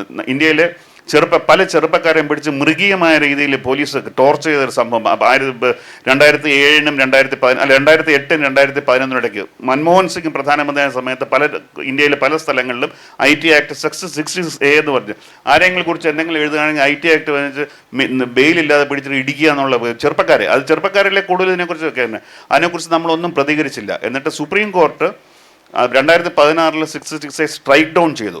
ഈ 66A 2008 പാർലമെൻറ്റിൽ പാസ്സാക്കിയപ്പം ഏകദേശം ഒരു മണിക്കൂർ പോലും 17 മിനിറ്റോ 18 മിനിറ്റാണോ ചർച്ച നടന്നത്. ഇത് നമ്മളല്ലേ ഇവർക്കൊക്കെ വോട്ട് ചെയ്യുന്നത്. ഇവരോട് ചോദിക്കാൻ എന്തുകൊണ്ട് നമ്മൾ ചോദിക്കുന്നത്? നമുക്ക് വേണ്ടത് റോഡ്, ഫ്ലൈ ഓവർ. നമ്മൾ ഒരിക്കലും സാധാരണ ആളുകൾ സഞ്ചരിക്കാൻ സാധിക്കുക അവർക്ക് പറ്റാത്ത വന്ദേ ഭാരത് ഇത് വരുമ്പോൾ നമുക്ക് ഭയങ്കര പ്രൈഡ് വരും. ഞാൻ ചോദിക്കുന്നത് ഇത് ഞാൻ ജനങ്ങളെയും കൂടെ കുറ്റം പറയും ഇതിനകത്ത്. ഒട്ടും വിജിലൻ്റ് അല്ല നമ്മൾ ഈ പറയുന്ന കാര്യങ്ങളിലത്. അതുപോലെ RTA ആക്ടിൻ്റെ ഇപ്പം 20ാം വർഷമാണ് RTA ആക്ട്. തൃശ്ശൂർ കഴിഞ്ഞ് 2 ആഴ്ച മുമ്പ് ഒരു സമ്മേളനം ഉണ്ടായിരുന്നു. അപ്പോൾ അവിടെ നടന്ന RTA ആക്ടിൻ്റെ ഏറ്റവും സ്ട്രൈക്കിംഗ് ഇറ്റ്സ് റൂട്ട് എന്ന് പറഞ്ഞ രീതിയിൽ ഒരു DPDP ആക്ട് എന്നതിന് ശേഷം പാസ്സാക്കിയിട്ടുണ്ട്. അത് പാർലമെൻറ്റിൽ ഈ മണിപ്പൂർ പ്രശ്നം നടക്കുന്ന സമയത്ത് ഗവൺമെൻറ് വളരെ വിദഗ്ധമായിട്ട് 1 മണിക്കൂർ 57 മിനിറ്റ് കൊണ്ടാണ് ചർച്ച നടന്നിട്ടുള്ളത്. ആകെ ഇത് നടത്തുന്നത് ആരും പ്രതിപക്ഷത്തിലെ പലരും അവിടെ ഇല്ലായിരുന്ന സമയത്ത് അവരെ ഞാൻ കുറ്റം പറയുകയല്ല. ആ സമയത്ത് മണിപ്പൂറായിരുന്നു അതിനെക്കാട്ടി ഇമ്പോർട്ടൻ്റ് ഇഷ്യൂ. പക്ഷേ ഇത് ഞാൻ പറഞ്ഞ സിവിൽ സൊസൈറ്റിയും മറ്റുള്ള നമുക്ക് എല്ലാവരും ഭയമാണെന്നിരിക്കുകയാണെങ്കിൽ അതാണ്. അപ്പം പത്രങ്ങളെ മാത്രം കുറ്റം പറഞ്ഞിട്ട് കാര്യമില്ല. പക്ഷേ ഞാൻ വീണ്ടും പറയുന്ന പത്രങ്ങൾ ഭയം എന്ന് പറയുന്ന ഇതൊരു മിത്താണ്. ഞാൻ ചോദിക്കട്ടെ, മനോരമ എന്തിന് മീഡിയ ഭയപ്പെടുത്തണം? മീഡിയ ഭയപ്പെടുത്തുന്നത് എന്തെങ്കിലും ചെയ്യുന്നുണ്ടെങ്കിൽ they should pay price for that. MRF തെറ്റാണ്. മനോരമയായിട്ട് യാതൊരു ബന്ധവുമില്ല. അത് അവരുടെ ബന്ധത്തിലുള്ള വേറൊരു മദ്രാസിലെ ഫാമിലി. ഇത് ഈ ദേശാഭിമാനി പറഞ്ഞുണ്ടാക്കിയ കഥയാണ് MRF എന്ന് പറയുന്നത്. MRF മനോരമയും തമ്മിൽ ഡയറക്റ്റായിട്ട് നിർബന്ധിക്കുന്ന ഒരൊറ്റ കാര്യമില്ല, കോമൺ ഷെയർ ഹോൾഡേഴ്സ് ഉണ്ടെന്നേ ഉള്ളൂ. ഇത് എവിടെ നിന്നാണ് ഇത് വന്നത്? MRF എന്താ കള്ളന്മാരാണോ? ഇന്ത്യയിലെ one of the best tyre companies. അവർ എത്രമാത്രം കോമ്പറ്റീഷനെ ബീറ്റ് ചെയ്തു, ഏതൊക്കെ ഫോറിൻ ബ്രാൻഡ് വന്നിട്ട്. അങ്ങനെ പറയണമെങ്കിൽ നമ്മൾ പറയുന്നത് ഇന്ത്യയിലെ സക്സസ് ആയിട്ടുള്ള എല്ലാവരും കള്ളന്മാരാണെന്നാണ് നമ്മൾ പറയുന്നത്. നമുക്കെന്തോ ഒരു സ്കീസോഫ്രീനിക് ആയിട്ടുള്ള പ്രശ്നമുണ്ട്. ആരെങ്കിലും എന്തെങ്കിലും ചെയ്ത് സക്സസ്ഫുൾ ആവുകയാണെങ്കിൽ ഉടനെ അവൻ കറപ്റ്റാണ്. എന്നിട്ട് തന്നെ നമ്മൾ പറയുന്നു പരസ്യമില്ലാത്ത കാരണം സർക്കുലേഷൻ കുറഞ്ഞല്ലേ. പരസ്യമില്ലാത്ത കാരണം ഇവിടെ ആവശ്യത്തിന് വ്യവസായം ഇല്ലാത്തതുകൊണ്ടാണ്. എന്ത് വ്യവസായം വന്നാലും പൂട്ടിക്കാന്നുള്ളതല്ലേ നമ്മുടെ ആദ്യത്തെ പരിപാടി. ഏത് സാഹചര്യം വന്നേ? പരസ്യം ഇല്ലല്ല. 2011 പരസ്യത്തിൽ നമ്മൾ ഏറ്റവും എഫക്റ്റീവ് ഗൂഗിളും ഫേസ്ബുക്കുമാണ്. ഇന്ത്യയിൽ പരസ്യത്തിൻ്റെ 98% പരസ്യം they have sucked it out of system. പക്ഷെ അതിന് പ്രതിവിധി എന്താണ്? പ്രതിവിധി ഉള്ളത് നമുക്കിവിടെ ഇപ്പോൾ ഉള്ളത് ഒരു അംബാനിയോ ഒരു അദാനിയോ ഒരു ഈ മോൾ ഉണ്ടാക്കുന്നൊരു ആളുണ്ടല്ലോ, ആളെപ്പോഴും സഹായിക്കുന്നൊരു വ്യക്തി. ലുലു മോള്, പിന്നെ രവി പിള്ള, ഇങ്ങനെ 4-5 പേരിൽ നമുക്കുള്ളൂ. അപ്പം 4-5 പേരോ വ്യവസായികൾ ഉള്ളെങ്കിൽ സർക്കാരുകൾക്ക്, ഏത് സർക്കാരായിക്കോട്ടെ, അവരെ കൺട്രോൾ ചെയ്യാൻ വളരെ എളുപ്പമായിരിക്കും. അതേസമയം ഒരു 1000 വ്യവസായികളുണ്ടെന്ന് ഇരിക്കട്ടെ, മിഡ് ലെവലോ മിഡ് ടേം ഉണ്ടെങ്കിൽ അവരെ കൺട്രോൾ ചെയ്യാൻ വളരെ ബുദ്ധിമുട്ടാണ്. അപ്പോൾ ജനാധിപത്യം നമ്മൾ വേണ്ടത് ഇൻഡസ്ട്രി ഡെമോക്രറ്റൈസ് ചെയ്യണം. കോർപ്പറേറ്റ് ഒന്നും ഒരു തെറ്റായ കാര്യമല്ല. കോർപ്പറേറ്റ് ഒരു വ്യവസായ ഒരു സ്ഥാപനം കോർപ്പറേറ്റ് ചെയ്താൽ എന്താണ് കോർപ്പറേറ്റ് പറഞ്ഞാൽ എന്താണ് ഉദ്ദേശിക്കുന്നത്? കുറേ പേര് കൂടി അതിനെ റൺ ചെയ്യുക എന്നുള്ള, ഒരാൾ റൺ ചെയ്യുന്നത്. കോർപ്പറേറ്റ് എന്ന് പറഞ്ഞാൽ എന്താണ്? കൂടുക എന്നുള്ള. നമ്മൾ ഈ അന്ധമായ രീതിയിൽ എല്ലാത്തിനും എതിർത്ത് വാക്കുകളുടെ അർത്ഥം പോലും നമ്മൾ എന്താണ് കോർപ്പറേറ്റ് എന്ന് പറഞ്ഞാൽ എന്ത് തെറ്റെനിക്ക് മനസ്സിലാകില്ല. ഒരു കോർപ്പറേറ്റും കോർപ്പറേറ്റും തമ്മിൽ വലിയ വ്യത്യാസമൊന്നുമില്ലേ പറയും പോലെ? അത്യന്തമായി നടക്കുന്ന രീതിയിൽ ഒരു കോർപ്പറേറ്റൈസ് രീതിയിൽ ഒരു ന്യൂസ് റൂം റൺ ചെയ്ത് ഞാനൊരു തെറ്റും കാണുന്നില്ല. അതിനകത്തുള്ള ഒരു ഇപ്പോൾ 10 വർഷം ഒരു റിപ്പോർട്ടർ ജോലി ചെയ്ത് കഴിഞ്ഞാൽ അയാളെ ചീഫ് റിപ്പോർട്ടറാക്കാം എന്ന് പറയുന്നതിന് പകരം 7 or 8 വർഷത്തിൽ വളരെ വിദഗ്ധനായ ഒരു റിപ്പോർട്ടറെ കഴിവ് കണ്ടുപിടിച്ച് അയാളെ ചീഫ് റിപ്പോർട്ടറാക്കില്ല. അതൊരു കോർപ്പറേറ്റേഴ്സിൽ കൊണ്ട് അങ്ങനെ ഒരു സ്ഥാനം ഉണ്ടായാലും അതിൽ തെറ്റ് പറയാൻ പറ്റുമോ? എനിക്ക് പറ്റില്ല. കോർപ്പറേഷൻ നമ്മൾ താങ്കളുടെ ഉദ്ദേശം എനിക്ക് തോന്നുന്നു പരസ്യ കമ്പനികൾക്ക് അടിയറ പറഞ്ഞുകൊണ്ട് ന്യൂസ് മുക്കുക എന്നുള്ളൊരു, അത് കോർപ്പറേറ്റേഴ്സിൻ്റെ കുഴപ്പമില്ല, അത് ഡിസോണസ്റ്റ് ജേർണലിസ്റ്റിൻ്റെ കുഴപ്പമാണ്. അപ്പോൾ ഞാൻ പറയുന്നത് ഇതിനൊന്നും എനിക്ക് ഉത്തരങ്ങളില്ല. പക്ഷെ നമ്മൾ കോസസ് പറയുമ്പോൾ വളരെ നമ്മൾ ആൾ പറയുന്നത് വിശ്വസിക്കരുത്. ഭയം എന്നുള്ള ഞാൻ കണ്ടിട്ടില്ല ഒരു പത്രം മുതലാളി ഭയന്ന് വരച്ചിരിക്കുന്ന കാര്യം. അങ്ങനെ ഉണ്ടെങ്കിൽ അവരെ ദേഷുഡ് അവർ പത്രം നിർത്തണം. അങ്ങനെയല്ലേ? ഇപ്പം ED വന്ന് പിടിക്കാൻ തക്കോണം നമ്മൾ എന്തെങ്കിലും തെറ്റ് ചെയ്തിട്ടുണ്ടെങ്കിൽ you have no right to run a news paper.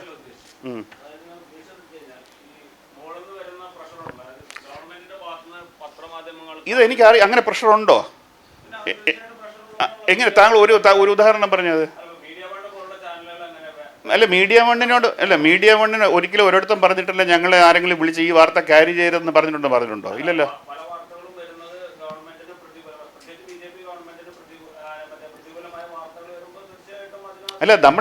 ഞാൻ അതല്ല ചോദിച്ചത്. തീർച്ചയായിട്ടും ഞാനത് അംഗീകരിക്കുന്നു.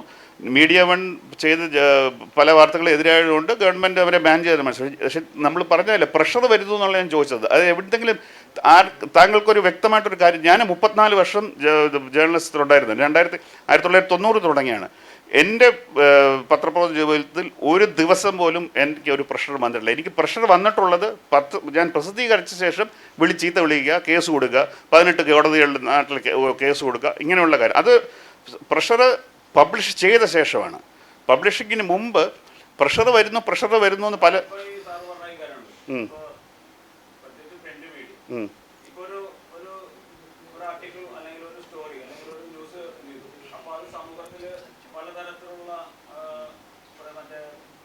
ഉണ്ടാക്കും.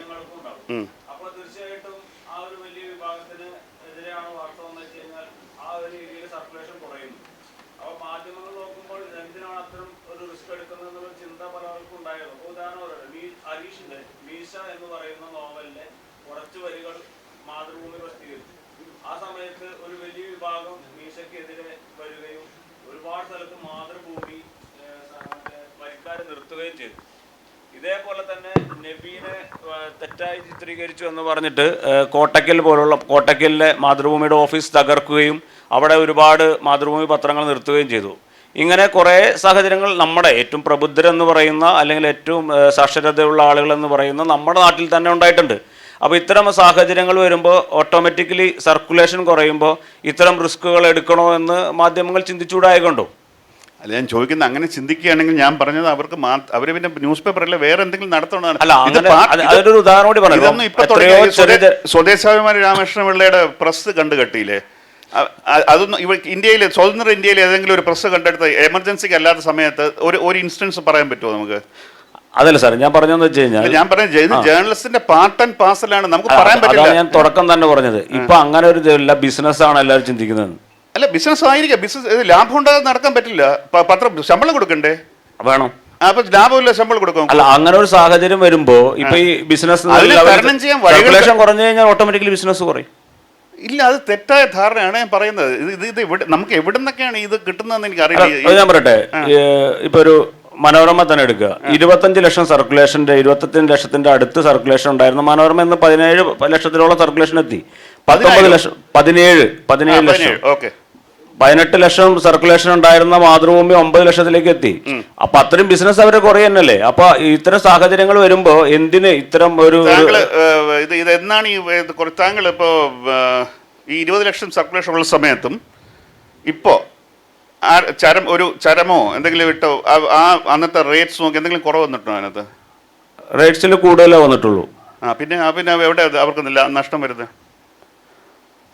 നമ്മൾ പെർ പേപ്പർ വെച്ചാണോ കൊടുക്കുന്നത് പൈസ? അവർ കൂടുതൽ ന്യൂസ് പ്രിന്റ് കുറയല്ലേ, സർക്കുലേഷൻ കുറയും. ന്യൂസ് പ്രിന്റിന് മറ്റേ മോദി ഗവൺമെന്റ് വന്നതിന് ശേഷം 5 മുതൽ 12% വരെ ന്യൂസ് പ്രിന്റിന് തിരുവാനായി ഏർപ്പെടുത്തിയില്ല. അതെല്ലാം പറഞ്ഞത് 20 ലക്ഷം പബ്ലിഷ് ചെയ്യുമ്പോൾ ന്യൂസ് പ്രിന്റും 16 ലക്ഷം പബ്ലിഷ് ചെയ്യുമ്പോൾ ന്യൂസ് പ്രിന്റ് കുറവല്ലേ? 16 ലക്ഷം പ്രിന്റ് ചെയ്യുമ്പോൾ. അതെ. പക്ഷെ നിങ്ങൾ പരസ്യത്തിന് കൊടുക്കുന്ന സെയിം എമൗണ്ട് അല്ലേ കൊടുത്തോണ്ടിരിക്കുന്നത്? അപ്പൊ അവർക്ക് ലാഭം കൂടുവോ കുറയോ? മോസ്റ്റ് പ്രോബബ്ലി മറ്റേ പത്രമാധ്യമങ്ങൾ പറയുന്നത് അവർക്ക് നഷ്ടമാണെന്നല്ലേ പറയുന്നത്. അല്ല, നഷ്ടമാണ്. അതിന് വേറെ കാരണങ്ങളുണ്ട്. ഞാൻ പറഞ്ഞ ഈ സർക്കുലേഷനായിട്ട് ഈ പറയും പോലെ അങ്ങനത്തെ ബന്ധമല്ല. ഇതെല്ലാം പ്രൈവറ്റ് ഡീൽസ് സംഭവമുണ്ട്. പത്രങ്ങളും കമ്പനികളും തമ്മിൽ ഡീൽസിൽ ഇപ്പം ഈ നമ്മൾ എഴുതി വെച്ചിരിക്കുന്ന നമുക്ക് മാത്രമേ ബാധകമുള്ളൂ. ഈ സെൻറ്റിമീറ്ററിന് 250 രൂപ എന്നൊക്കെ ഉള്ളത്. ഇത് പത്രങ്ങളുടെ ഇക്കോണമി കംപ്ലീറ്റ്ലി ഡിഫറെൻറ്റ്. ഞാനിതാണ് പറയുന്നത്, നമ്മൾ സീരിയസ് ആയിട്ട് നമ്മുടെ ജേർണലിസം കുട്ടികൾ ഇതൊന്നും പഠിപ്പിക്കുന്നില്ല. ചുമ്മാ എന്തെങ്കിലുമൊക്കെ പഴയ ചരിത്രവും പറഞ്ഞ് ഇറക്കി വിടുകയാണ്. News paper economics, media economics എന്ന് പറഞ്ഞാൽ കംപ്ലീറ്റ്ലി ഡിഫറെൻ്റ് ആയിട്ടുള്ള കാര്യമാണ്. അത് നമുക്ക് എക്സ്പ്ലെയിൻ.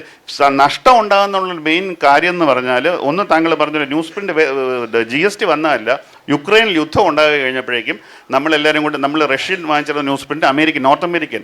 അപ്പോൾ നോർത്ത് അമേരിക്കയിൽ അവൻ കച്ചവടക്കാരനാണ്. അവന് മനസ്സിലാവും. പെട്ടെന്ന് അവൻ ഏകദേശം 800% പൈസ കൂട്ടുകയും അങ്ങനത്തെ പല കാര്യങ്ങളും. അതിൻ്റെ കൂടെ വായനക്കാരില്ല എന്നുള്ളത് വലിയൊരു ക്രൈസിസ് തന്നെയാണ്.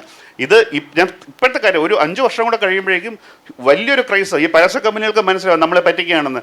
20 ലക്ഷം വിറ്റുകൊണ്ടിരുന്നവൻ 16 ലക്ഷം വിൽക്കുമ്പോഴും നമ്മളെ സെയിം ഇതാണെന്നുള്ളത് അത് കുറയ്ക്കേണ്ടി വരും അവർക്ക്. അപ്പോൾ ക്രൈസിസ്. ഇപ്പോൾ പക്ഷേ അങ്ങനെ ഒരു ക്രൈസിസ് ഇല്ല.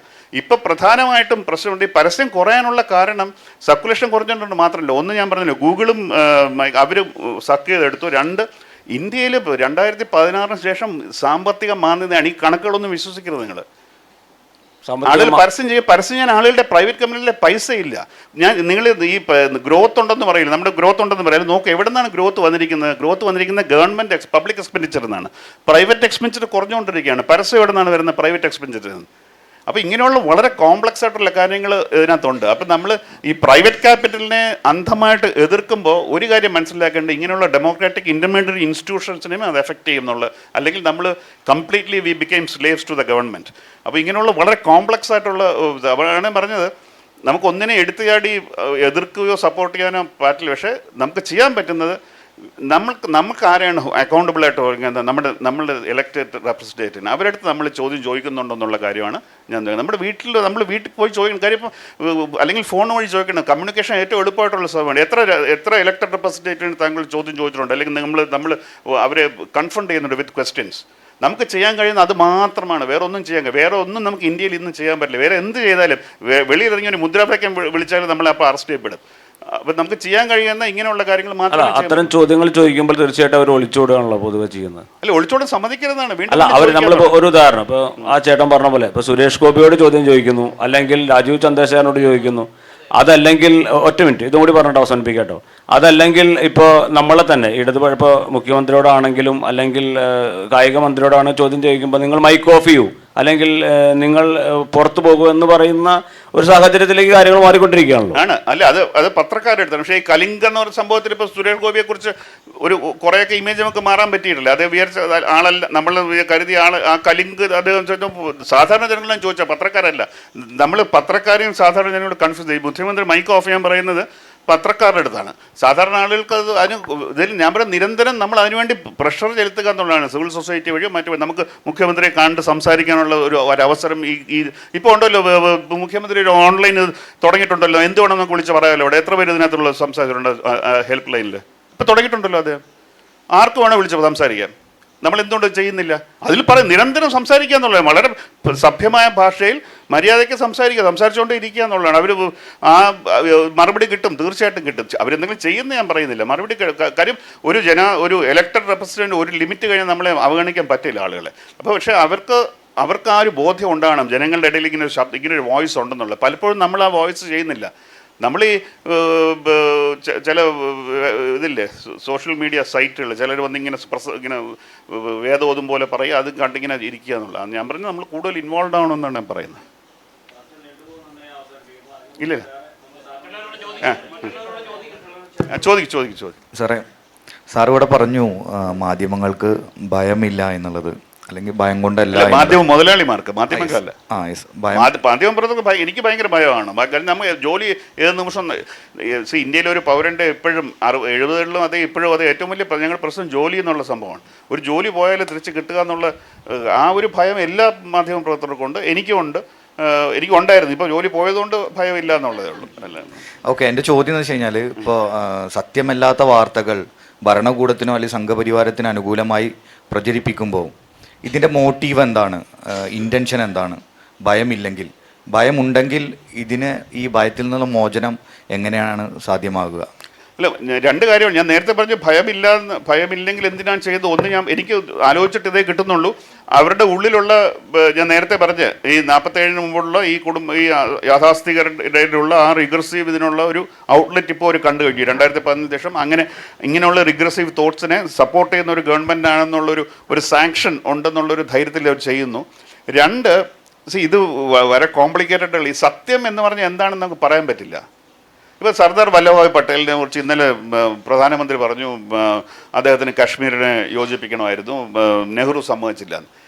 അപ്പം എന്നെ സംബന്ധിച്ച് കംപ്ലീറ്റ്ലി നോൺ ഇഷ്യൂ ആണ്. ഇപ്പോൾ സത്യം പറയുക എന്ന് പറഞ്ഞാൽ നമ്മൾ എന്ത് പറഞ്ഞാലും അവരതിന് വേറെ ഒരു ട്രൂത്ത് മാനുഫാക്ചർ ചെയ്യും. അതിനൊക്കെ നമുക്കറിയാം സത്യം എന്താണ്. സർദാർ പട്ടേലാണ് പറഞ്ഞ RSSനെ നിരോധിക്കണം എന്ന് പറഞ്ഞ അദ്ദേഹമാണ് ആദ്യമായിട്ട്. അപ്പോൾ ഇതെല്ലാവർക്കും അറിയാം. അപ്പോൾ ഇതിനകത്ത് സത്യവും അപ്പോൾ പിന്നെ അവർ വരുന്നത് ഇത് റിപ്പോർട്ട് ചെയ്യണോ വേണ്ടേ എന്നുള്ളതാണ്. അപ്പോൾ ഞാനായിരുന്നു എഡിറ്റർ, ഞാൻ ഈ വാർത്ത റിപ്പോർട്ട് ചെയ്യില്ല, ഇങ്ങനെ എന്തെങ്കിലുമൊക്കെ സംസാരിച്ച് പോട്ടെ എന്നുള്ളതാണ്. നമുക്ക് വളരെ വ്യക്തതയോടെ ആളുകൾക്ക് കൺഫ്യൂഷൻ ഉണ്ട് എന്ന് തോന്നുന്ന കാര്യങ്ങൾ നമ്മൾ ക്ലാരിഫൈ ചെയ്യാം. അല്ലെ, സത്യം എന്നുള്ളത് വളരെ റിലേറ്റീവാണ്. നമുക്ക് ഇപ്പം സത്യം ഗാന്ധി ഏതാണ് കൊന്നതെന്ന് പറഞ്ഞാൽ സത്യം പറയാൻ ഇന്ന് ആർക്കെങ്കിലും ധൈര്യമുണ്ടോ ഇന്ത്യയിൽ? എല്ലാവർക്കും അറിയാമല്ലോ സത്യം. നമ്മൾ പറയുമ്പോൾ ഗോഡ്സെ എന്ന് വളരെ ബുദ്ധിമുട്ടിയൊക്കെ പറയും. ഗോഡ്സെ ആരുടെ കൂടെ ആയിരുന്നു എന്ന് പറയുമ്പോഴാണ് മാനനഷ്ട കേസ് വരും, മറ്റേ കേസ് വരുന്ന പേടിച്ച് ഒന്നോ രണ്ടോ, ഒരു രാഹുൽ ഗാന്ധി പറയുമായിരിക്കും, ചില ഒന്നോ രണ്ടോ CPM MLAs വ്യക്തമായിട്ട് അവർ പറയുന്നുണ്ട് ആരാണ് അതിൻ്റെ പിന്നിൽ എന്നുള്ളത്.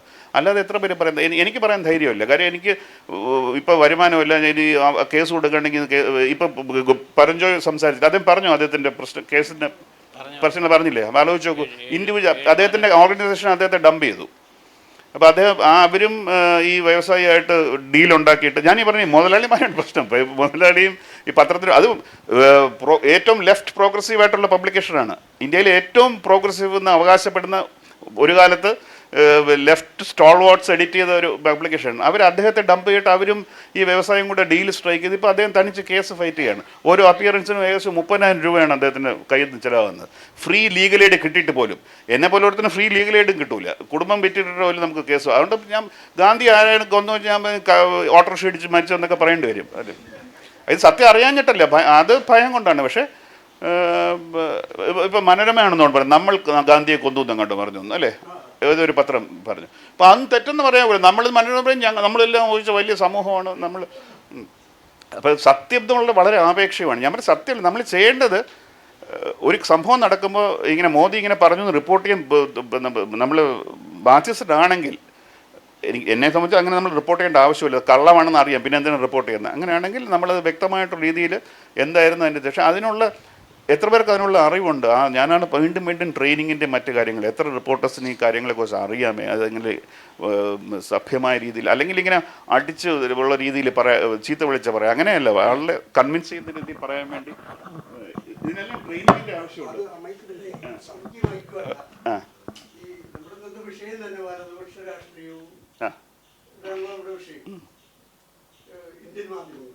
അപ്പോൾ അതിൽ തന്നെ അണ്ടർസ്റ്റുഡായ ഒരു കാര്യമില്ല എന്താണ് രാഷ്ട്രീയം എന്നുള്ളത്. അതെ, അതേപോലെ മാധ്യമങ്ങൾ. അപ്പോൾ അവിടെ ഒരു പ്രസക്തമായ ചോദ്യം എന്താണ് ഇടതുപക്ഷം, എന്താണ് ബദൽ എന്നുള്ളതാണ്. അപ്പോൾ ജനപക്ഷത്ത് നിന്ന് നോക്കി കാണുമ്പോൾ നമുക്ക് ദുരൂഹമായി തോന്നുന്ന ഒരുപാട് സംഭവങ്ങൾ നമ്മുടെ സമകാലിക ജീവിതത്തിലുണ്ട്. ഇപ്പോൾ നോക്കൂ, ആ ശിവശങ്കറിനെ അറസ്റ്റ് ചെയ്യാൻ വേണ്ടി പോയ ആ സന്നാഹങ്ങൾ, അതിനുശേഷം ഒരു കുറ്റവാളിയായ ഒരു സ്ത്രീക്ക് മീഡിയ നൽകിയ കവറേജ് എത്ര മാരകമായിരുന്നു എന്നുള്ളത് നമ്മൾ ഇന്നിപ്പോൾ ഞാൻ പറഞ്ഞു കഴിഞ്ഞിട്ട് പറഞ്ഞാൽ മതി. അല്ല, അന്ന് ഈ ഫോക്കസ് ചെയ്ത് പറഞ്ഞിരുന്ന കാര്യങ്ങൾ ഇന്ന് എവിടെ എത്തി നിൽക്കുന്നു എന്നുള്ളത്. അപ്പോൾ ഇതിൽ നിന്നും മനസ്സിലാക്കേണ്ടത്, നമ്മൾ ജനപക്ഷത്ത് നിന്ന് നോക്കുമ്പോൾ ബദൽ എന്താണ്? സാറിപ്പോൾ ഇവിടെ വിശദീകരിച്ചതെന്ന് പറഞ്ഞാൽ മാധ്യമരംഗത്തെ പ്രൊഫഷണലിസത്തിനെ കുറിച്ചാണ്. ഇപ്പോൾ ഇന്നത്തെ നമ്മൾ ഈ വിഷയം ഇന്ന് ദേശീയ മാനവവേദി ചർച്ച ചെയ്യുന്ന ഈ വിഷയം തന്നെ ഇന്ന് നേരത്തെ പറഞ്ഞല്ലോ, ദേശാഭിമാനി പത്രത്തിനെ കുറിച്ച് പറഞ്ഞപ്പോൾ ഈ ഫ്രണ്ട് പേജിൽ അതിദരിദ്രരെ ഇല്ലാതാക്കിയ, ഇന്ന് ഞായറാഴ്ച സാധാരണ നിലയ്ക്ക് ദേശാഭിമാനിയിൽ എഡിറ്റോറിയൽ ഉണ്ടാവാറില്ല. കാരണം എനിക്കതറിയാം, ഞാൻ രാത്രി ഒരു 2 മണിയാകുമ്പോൾ തുടങ്ങി ഒരു 78 ഗ്രൂപ്പുകളിൽ ദേശാഭിമാനിയിൽ എഡിറ്റോറിയൽ, അത് കഴിഞ്ഞാൽ പിന്നെ അതിൻ്റെ വീഡിയോ ക്ലിപ്പ് ഷെയർ ചെയ്യുന്ന ഒരാളാണ്. ആസ്ട്രേലിയൻ മലയാളി അസോസിയേഷൻ വരെ രണ്ടും എൻ്റെ റൂംമേറ്റിനെ അറിയാതെ അത് കമ്മിറ്റ്മെൻറ്റോട് കൂടി ചെയ്യുന്ന ഒരാളാണ്. പേഴ്സണലായിട്ട് അത് വേറെയും. അപ്പോൾ ഇന്ന് ഇത്രയും പ്രസക്തമായ കേരളത്തിലെ അതിദരിദ്രരില്ലാത്തൊരു രാജ്യം, ചൈനയ്ക്ക് ശേഷം ഒരു പ്രദേശം എന്ന് വന്നത് നമ്മുടെ ഇവിടെ നിന്ന് ചർച്ചയാവുന്നില്ല. അപ്പോൾ പരോക്ഷമായിട്ടാണെങ്കിലും ദേശാഭിമാനിനെ അല്ലെങ്കിൽ ഇടതുപക്ഷ രാഷ്ട്രീയത്തിനെ കുറ്റപ്പെടുത്തുന്ന പല രീതിയിൽ ഇപ്പോൾ ഇന്നലെ കഴിഞ്ഞ സെഷനിൽ സഹദേവൻ സാർ പറഞ്ഞ ഒരു കാര്യമുണ്ട്. അതായത് ഈ ഫാസിസം കടന്നു വരുന്നത് നിശബ്ദമായിട്ട് കടന്നു വരുന്നല്ലോ. ആ ഫാസിസം കടന്നു വരുന്നത് മുതലാളിത്ത ക്രൈസിസിനെ രക്ഷിക്കാൻ വേണ്ടിയിട്ടാണ്. അതിന് ചരിത്രപരമായ കാരണങ്ങൾ അദ്ദേഹം ഒരുപാട് വിശദീകരിച്ചു. ഇതെല്ലാം ശരി തന്നെ. എന്താണ് ആൾട്ടർനേറ്റീവ്? എന്താണ്? നമ്മളൊരു സ്വാതന്ത്ര്യ സമരത്തിൻ്റെ വിജയം വരിച്ച ഒരു തലമുറയുടെ പിന്മുറക്കാരാണല്ലോ. ഇന്നിപ്പോൾ ഇവിടെ വ്യാപകമായ ചൂഷണം, ജനങ്ങളാണെങ്കിലും ഇവിടുത്തെ സാധാരണക്കാരൻ നിലനിൽപ്പിന് വേണ്ടിയിട്ടുള്ള പോരാട്ടത്തിലാണ്. അപ്പോൾ ഇത്രയും വലിയൊരു സന്ദർഭത്തിൽ, സന്നിഗ്ധ ഘട്ടത്തിൽ ഒരു പ്രദേശം അതിദരിദ്രരില്ലാതായി പരിരക്ഷിക്കുമ്പോൾ അതിന് പ്രാമുഖ്യം നൽകുന്ന ഒരു മീഡിയ കവറേജ് കിട്ടുന്നുണ്ടോ? അതുപോലെ തന്നെ ഞാൻ മറ്റൊരു കാര്യം ചോദിക്കുന്നു. നമ്മുടെ നടി ആക്രമിക്കപ്പെട്ട കേസ്, ഇപ്പോൾ ഈ ഇന്നലെ മിനിയാന്നോ 2 വർഷം മുമ്പ് നടന്ന ഒരു കൊലപാതകത്തിൽ 2 വർഷത്തിന് ശേഷം അയാൾ തൂക്കി കൊല്ലാനോ ജീവപര്യന്തോ ഇരട്ട ജീവപര്യന്തോ എന്തോ കൊടുത്തു. ഈ നടി ആക്രമിക്കപ്പെട്ട കേസിൽ എത്ര വർഷങ്ങളായി? നമ്മുടെ സാമാന്യ ബുദ്ധിക്ക് നിരക്കുന്ന, നമ്മുടെ ഒരു നീതിബോധത്തിന് നിരക്കുന്ന തരത്തിലാണോ അതിൻ്റെയൊക്കെ ഇത്? കോടതിയിൽ നിന്ന് പോലും അതിൻ്റെ രേഖകൾ അപ്രത്യക്ഷമാവുന്നു. ഇത് ഫോക്കസ് ചെയ്യാൻ, ഇത് കോർണർ ചെയ്യാൻ ഏത് മാധ്യമ പ്രവർത്തകനാണ് ഇവിടെ നട്ടല് കാണിച്ചിട്ടുള്ളത്? അത്തരത്തിലുള്ള പ്രശ്നങ്ങൾ. അപ്പോൾ ജനപക്ഷത്ത് നിന്നുകൊണ്ട് എങ്ങനെ സ്വാതന്ത്ര്യ സമരത്തിൻ്റെ പൈതൃകം നമ്മൾ നിലനിർത്തണം എന്നുള്ളൊരു പ്രസക്തമായ ചോദ്യമുണ്ട്. അല്ലെങ്കിൽ ഇതൊക്കെ എങ്ങനെയാണെന്ന് വിശദീകരിച്ചുകൊണ്ട് കാര്യമില്ല. നമുക്കിത് മാറ്റി തീർക്കുകയാണ്. മാർക്സ് പറഞ്ഞ പോലെ നമുക്കിത് മാറ്റി തീർക്കുകയാണ് വേണ്ടത്. അതിനുവേണ്ടി നിങ്ങൾക്ക് എന്ത് ചെയ്യാൻ കഴിയും? ഒരു കാര്യം ഞാൻ വളരെ ബ്രീഫായിട്ട് പറയാൻ ശ്രമിക്കുക. ഈ ജനപക്ഷം എന്ന് പറയുന്നത് താങ്കളുടെ വളരെ പ്രധാനപ്പെട്ട ചോദ്യമാണ്. ഇതും ഞാൻ എന്താ പറയുന്ന വലിയൊരു മിത്താണ് ഇന്ത്യൻ ഇതിനകത്ത്. ഈ ജനപക്ഷം എന്ന് പറഞ്ഞാൽ താങ്കൾ ഉദ്ദേശിക്കുന്ന ജനപക്ഷവും ഈ ഇന്ത്യൻ, ഞാൻ വീണ്ടും പറയും, ഞാൻ പാർട്ടി പത്രങ്ങളെ കുറിച്ചല്ല, ഞാൻ ഈ പറഞ്ഞ ഇവിടെ കാണിച്ച പത്രങ്ങൾ, മനോരമ, മാതൃഭൂമി, ടെലിഗ്രാഫ്, ഇങ്ങനെയുള്ളവർ, അവരെ സംബന്ധിച്ചുള്ള എന്താണ് ജനപക്ഷം? അവരെ സംബന്ധിച്ച് ആരാണ് ജനങ്ങൾ? ഞാൻ പറയാം, അവരെ സംബന്ധിച്ചോളം നമ്മുടെ ഇന്ത്യയിൽ 1.4 ബില്യൺ ഉള്ളതിൽ ഏകദേശം 135 മില്യൺ ആണ് നമ്മൾ പറയുന്ന മിഡിൽ ക്ലാസ്. ഇവർ മാത്രമാണ് അവരുടെ ജനപക്ഷം. അവരുടെ ജനം എന്ന് പറഞ്ഞാൽ അത് ഞാൻ അവരെ കുറ്റം പറയാൻ പറ്റില്ല. കാര്യം ഒരു പത്രം പബ്ലിഷ് ചെയ്യുമ്പോൾ ഏകദേശം 16 രൂപയാണ് ഒരു കോപ്പിക്ക് ആവുന്നത്, ചിലവാകുന്നത്. നമ്മുടെ നിന്ന് വാങ്ങിക്കുന്ന മനോരമ 9 രൂപ വാങ്ങിക്കുന്നുണ്ട്. ബാക്കി പൈസ കൊടുക്കുന്നത് മനോരമ 9, വേറെ ടെലിഗ്രാഫ് 5 രൂപ 6 രൂപയും കണ്ടാണ്. അപ്പോൾ ബാക്കി അതിനകത്ത് ഏകദേശം 10 രൂപയോളം പരസ്യ കമ്പനികളാണ് കൊടുക്കുന്നത്, പരസ്യക്കാർ. ഈ പരസ്യം എന്താണ്? ഇപ്പം അവർ കൊടുക്കുന്ന പരസ്യങ്ങൾ രാവിലെ ഫ്രിഡ്ജ്, റെഫ്രിജറേറ്റർ, കാറ്, ഭംഗിയുള്ള സ്കൂട്ടർ, ഭംഗിയുള്ള AC, കെല്ലഗ്സിൻ്റെ സിറിയൽ ബ്രേക്ക്ഫാസ്റ്റ്, ഇങ്ങനത്തെ കാര്യങ്ങളാണ് അവർ പരസ്യം. ഇത് വാങ്ങിക്കുന്ന ആരാണ്? ഇത് വാങ്ങിക്കാൻ കഴിവുള്ള ആരാണ്? ഇത് വാങ്ങിക്കാൻ കഴിവുള്ള മധ്യവർഗ്ഗങ്ങളോ അല്ലെങ്കിൽ മധ്യവർഗ്ഗമാണോ അവർ വാങ്ങിക്കാൻ കഴിയുന്നത്. അപ്പോൾ ഇവർക്ക് വേണ്ടിയാണ് ഈ പരസ്യങ്ങൾ ഇതിനകത്ത് വരുന്നത്. എന്ന് പറഞ്ഞാൽ നമ്മളൊരു ഒരു എവിടെയെങ്കിലും പോയിട്ട് ഞാൻ ഒരു ഭക്ഷണത്തിന് 5 രൂപ കൊടുക്കുകയും താങ്കൾ 10 രൂപ കൊടുക്കാൻ, നമ്മുടെ ഹോട്ടലുകളിൽ ഉണ്ടല്ലോ AC റൂമൊന്നും പ്രത്യേകതയില്ലേ, അതിനകത്ത് അവർ കൂടുതൽ. അപ്പോൾ ആർക്കാണ് ബെറ്റർ ട്രീറ്റ്മെൻറ്റ് കിട്ടുന്നത്? 10 രൂപ കൊടുക്കുന്ന താങ്കൾക്കാണോ 5 രൂപ കൊടുക്കുന്ന എനിക്കാണോ? 10 രൂപ കൊടുക്കുന്ന താങ്കൾക്കാണ്. അപ്പോൾ ഈ പത്രങ്ങൾക്കകത്ത് 10 രൂപ, അതായത് 16 രൂപയ്ക്കകത്ത് 6 രൂപ കൊടുക്കുന്ന വായനക്കാരനും 10 രൂപ കൊടുക്കുന്ന പരസ്യക്കാരനും തമ്മിൽ ആർക്കാണ് കൂടുതൽ ട്രീറ്റ്മെൻറ്റ് കിട്ടുന്നത്? ഈ പരസ്യക്കാരന്. കാര്യം എന്താണ്? അയാളുടെ മാർക്കറ്റ് എന്ന് പറയുന്നത് മിഡിൽ ക്ലാസ് മാർക്കറ്റാണ്. ഒരു പത്രത്തിനെ ഇങ്ങനെയുള്ള പത്രങ്ങളെ സംബന്ധിച്ച് കുത്തക പത്രങ്ങൾ നമ്മൾ പറയുന്നത്, കുത്തക എന്ന് പറഞ്ഞാൽ തെറ്റാണ്, കോർപ്പറേറ്റ് മീഡിയ എന്നോ പ്രൈവറ്റ് മീഡിയ എന്ന് പറയാം. മൊണോപ്പൊളീസ് അല്ല അവർ. അതും വേറെ ഒരു നമ്മുടെ ലാംഗ്വേജിൻ്റെ പ്രശ്നമാണ്. കുത്തക പറഞ്ഞാൽ മൊണോപ്പൊളി, ഇവരൊന്നും കുത്തകയല്ല. അപ്പോൾ ഈ പത്രങ്ങളെ സംബന്ധിച്ചിടത്തോളം ജനങ്ങളെന്ന് പറഞ്ഞാൽ ഈ റെഫ്രിജറേറ്ററും ഈ കാറും ഈ കെല്ലഗ്സ് ഇത് വാങ്ങിക്കാൻ കഴിവുള്ളവർ മാത്രമാണ്. അവർക്ക് ഈ കർഷകർ എന്ന് പറഞ്ഞാൽ they don't care A dam. അത് മനസ്സിലാക്കും ആദ്യം. അവരാകെ മനോരമ കർഷകർ റബ്ബർ കർഷകരെ മാത്രമാണ് അവർ ഉദ്ദേശിക്കുന്നത്. അല്ല നമ്മുടെ സാധാരണ നെല്ല് ഉണ്ടാക്കി പട്ടിണി കിടക്കുന്ന കർഷകരെ കുറിച്ചല്ല. അപ്പോൾ നമ്മൾ ഞാനിന്ന് പറഞ്ഞ സത്യം ആപേക്ഷികമാണെന്ന് പറഞ്ഞാൽ ഈ ജനം എന്ന് പറയുന്നതും ആപേക്ഷികമാണ്. ആ ജനങ്ങൾക്ക് വേണ്ടി അവർ നല്ല പണിയെടുക്കുന്നുണ്ട്. ഒരു IT കമ്പനിയിൽ ആരെങ്കിലും പിരിച്ച് ശമ്പളം കുറയുകയാണെങ്കിൽ, അല്ലെങ്കിൽ ഇൻക്രിമെൻറ്റ് കിട്ടിയില്ലെങ്കിൽ മനോരമ വാർത്ത എഴുതും, ഇന്ത്യൻ എക്സ്പ്രസ് വാർത്ത എഴുതും, ടെലിഗ്രാഫ് വാർത്ത എഴുതും. ആ സമയം ഒരു പാവപ്പെട്ടവൻ്റെ ഫാക്ടറിയിൽ, പാവപ്പെട്ട ജോലി ചെയ്യുന്ന ഒരു ഫാക്ടറിയിൽ അവന് അരി വാങ്ങിക്കാൻ കാശില്ലെങ്കിൽ who's bothered? They are not bothered. അപ്പോൾ അതിനുവേണ്ടി താങ്കൾ ചോദിച്ചാൽ എന്താണ് ഇതിന് ഉത്തരം? അങ്ങനെയുള്ളവരെ റെപ്രസെൻ്റ് ചെയ്യാനുള്ള മീഡിയ ഉണ്ടാകണം. പക്ഷേ ഉണ്ടാക്കാൻ വളരെ ബുദ്ധിമുട്ടാണ്. വളരെ ക്യാപിറ്റൽ ഇൻറ്റൻസീവ് ആയിട്ടുള്ള ഇൻഡസ്ട്രിയാണിത്. ഡെയിലി ക്യാഷ് ഫ്ലോ, ക്യാപിറ്റൽ ഇൻറ്റൻസിനെ കാട്ടി ഡെയിലി ക്യാഷ് ഫ്ലോ ആവശ്യമുള്ളതായിട്ടുള്ള ഒരു ഇൻഡസ്ട്രിയാണ് ഈ മീഡിയ ഇൻഡസ്ട്രി. അപ്പോൾ ബൈ നേച്ചർ അത് എപ്പോഴും മീഡിയ ഒരു പ്രോ എസ്റ്റാബ്ലിഷ്മെൻ്റ് ആയിരിക്കും. അത് പ്രോ എസ്റ്റാബ്ലിഷ്മെൻ്റ് ആണെന്ന് വാക്ക് പറഞ്ഞപ്പോൾ സമീർ ജെയിൻ വന്ന ടൈംസ് ഓഫ് ഇന്ത്യയുടെ വൈസ് ചെയർമാൻ പണ്ടൊരിക്കൽ അയാൾ ഏറ്റെടുത്ത് പറഞ്ഞ ആരും ചോദിച്ചു എന്തുകൊണ്ടാണ് ടൈംസ് ഓഫ് ഇന്ത്യ ഇങ്ങനെ പ്രോ എസ്റ്റാബ്ലിഷ്മെൻ്റ് എന്ന്. അപ്പോൾ അയാൾ പറഞ്ഞ വളരെ ഫേമസ് ആയിട്ടുള്ളൂ, അയാൾ we are not pro establishment, we are the establishment. Indian media is part and parcel of the establishment. അത് ആദ്യം മനസ്സിലാക്കൂ. രണ്ടാമത് ഞാൻ ഒരു കാര്യം ഇത് പറഞ്ഞുകൊണ്ട് എനിക്ക് ദേശാഭിമാനിയിൽ ഒരുപാട് സുഹൃത്തുക്കളാണ്, അവരെല്ലാം എൻ്റെ ശത്രുക്കളെ എന്നാലും പറയാതിരിക്കാൻ പറ്റില്ലല്ലോ. താങ്കൾ ഈ തുടങ്ങിയപ്പോൾ പറയുന്ന ഒരു ഫ്രണ്ട് പേജ് എഡിറ്റോറിയൽ എഴുതുമ്പോൾ എനിക്ക് വളരെ സന്തോഷം തോന്നി. പക്ഷേ ഈ സബ്ജക്റ്റിനെ കുറിച്ചാണ് അവർ ഫ്രണ്ട് പേജ് എഡിറ്റോറിയൽ എഴുതിയെങ്കിൽ അത് വേസ്റ്റ് ഓഫ് ഇതാണ്. കാരണം ഇത് ഉപയോഗിക്കേണ്ടത്, ഫ്രണ്ട് പേജ് എഡിറ്റോറിയൽ ഉപയോഗിക്കേണ്ടത് നമുക്ക് ഒന്നിനും നമ്മുടെ എല്ലാ അസ്ത്രങ്ങളും ഉപയോഗിച്ച് അവസാനത്തെ ഞാൻ പറഞ്ഞില്ല, അവസാനത്തെ കൈയാണത്. കാര്യം നമ്മൾ എന്ത് പറഞ്ഞിട്ടും ആരും കേൾക്കുന്നില്ല, നമ്മൾ എന്ത് പറഞ്ഞിട്ടും ഒന്നും സംഭവിക്കുന്നില്ല. അപ്പോൾ ബാബരി മസ്ജിദിനെ നമുക്ക് രക്ഷിക്കണം എന്ന് പത്രങ്ങളും സുപ്രീം കോടതി പോലും കല്യാൺ സിംഗിനോട് ചോദിച്ചു. നിങ്ങൾ അപ്പോൾ കല്യാൺ സിംഗ് അഷുർ ചെയ്തു. നരസിംഹറാവ് വന്ന് പൂജാമുറിയിലും കണ്ട് ഇരിക്കുകയായിരുന്നാണ് കേൾക്കുന്നത്. ഇത് കണ്ട് ഞെട്ടിത്തെറിച്ച പത്രങ്ങളുടെ ആണ് അങ്ങനെ അവസാനത്തെ ആയുധം ഞങ്ങളെ നിങ്ങൾ കേൾക്കൂ എന്ന രോദനമായിരുന്നു ആ ഫ്രണ്ട് പേജ് എഡിറ്റോറിയൽസ്. അതുമായിട്ട് ഇത് കമ്പയർ ചെയ്യാൻ പറ്റില്ല. തീർച്ചയായിട്ടും ഏറ്റവും വളരെ പ്രധാനപ്പെട്ട ഒരു കാര്യമാണ് കേരളത്തിൽ സംഭവിച്ചിരിക്കുന്നത്, യാതൊരു സംശയവുമില്ല. പക്ഷേ ദേശാഭിമാനി എഡിറ്റോറിയൽ എഴുതാതെ തന്നെ, ഞാൻ ദേശാഭിമാനി വായിക്കാതെ തന്നെ കഴിഞ്ഞ ഒരാഴ്ചയായിട്ട് ഇതിനെക്കുറിച്ച് നാപ്സിൽ വായിച്ചിട്ടുണ്ട്. ഹിന്ദു ടൈംസ് ഓഫ് ഇന്ത്യ എന്ന് പറയുന്ന കുത്തക മുതലാളി പത്രത്തിൻ്റെ ഫ്രണ്ട് പേജിൽ ലക്ഷങ്ങൾ ഇത് കൊടുത്ത് അതിനെക്കുറിച്ച് പരസ്യം ഞാൻ വായിച്ചിട്ടുണ്ട്. ദേശാഭിമാനി പിന്നെ എന്തിന് ഫ്രണ്ട് പേജ് എഡിറ്റോറിയൽ എഴുതണം? ദേശാഭിമാനി വായിക്കാത്ത എനിക്കിതിനെക്കുറിച്ച് അറിയാം. അതിൽ വളരെ അഭിമാനമുണ്ട്. അത് വളരെ ഇവർ നിർമ്മാർജ്ജനം ചെയ്തതെന്നുള്ളതല്ല പ്രശ്നം. 66 ലക്ഷത്തിൽ ഇത്രയും ഫാമിലികൾ, ഇത്രയും കുടുംബങ്ങൾക്ക് സഹായിച്ചു എന്നുള്ളത് തന്നെ നമ്മൾ സെലിബ്രേറ്റ് ചെയ്യേണ്ട കാര്യമാണ്. അതൊന്നും യാതൊരു സംശയമില്ല. അതൊരു സെലിബ്രേഷനാണ്.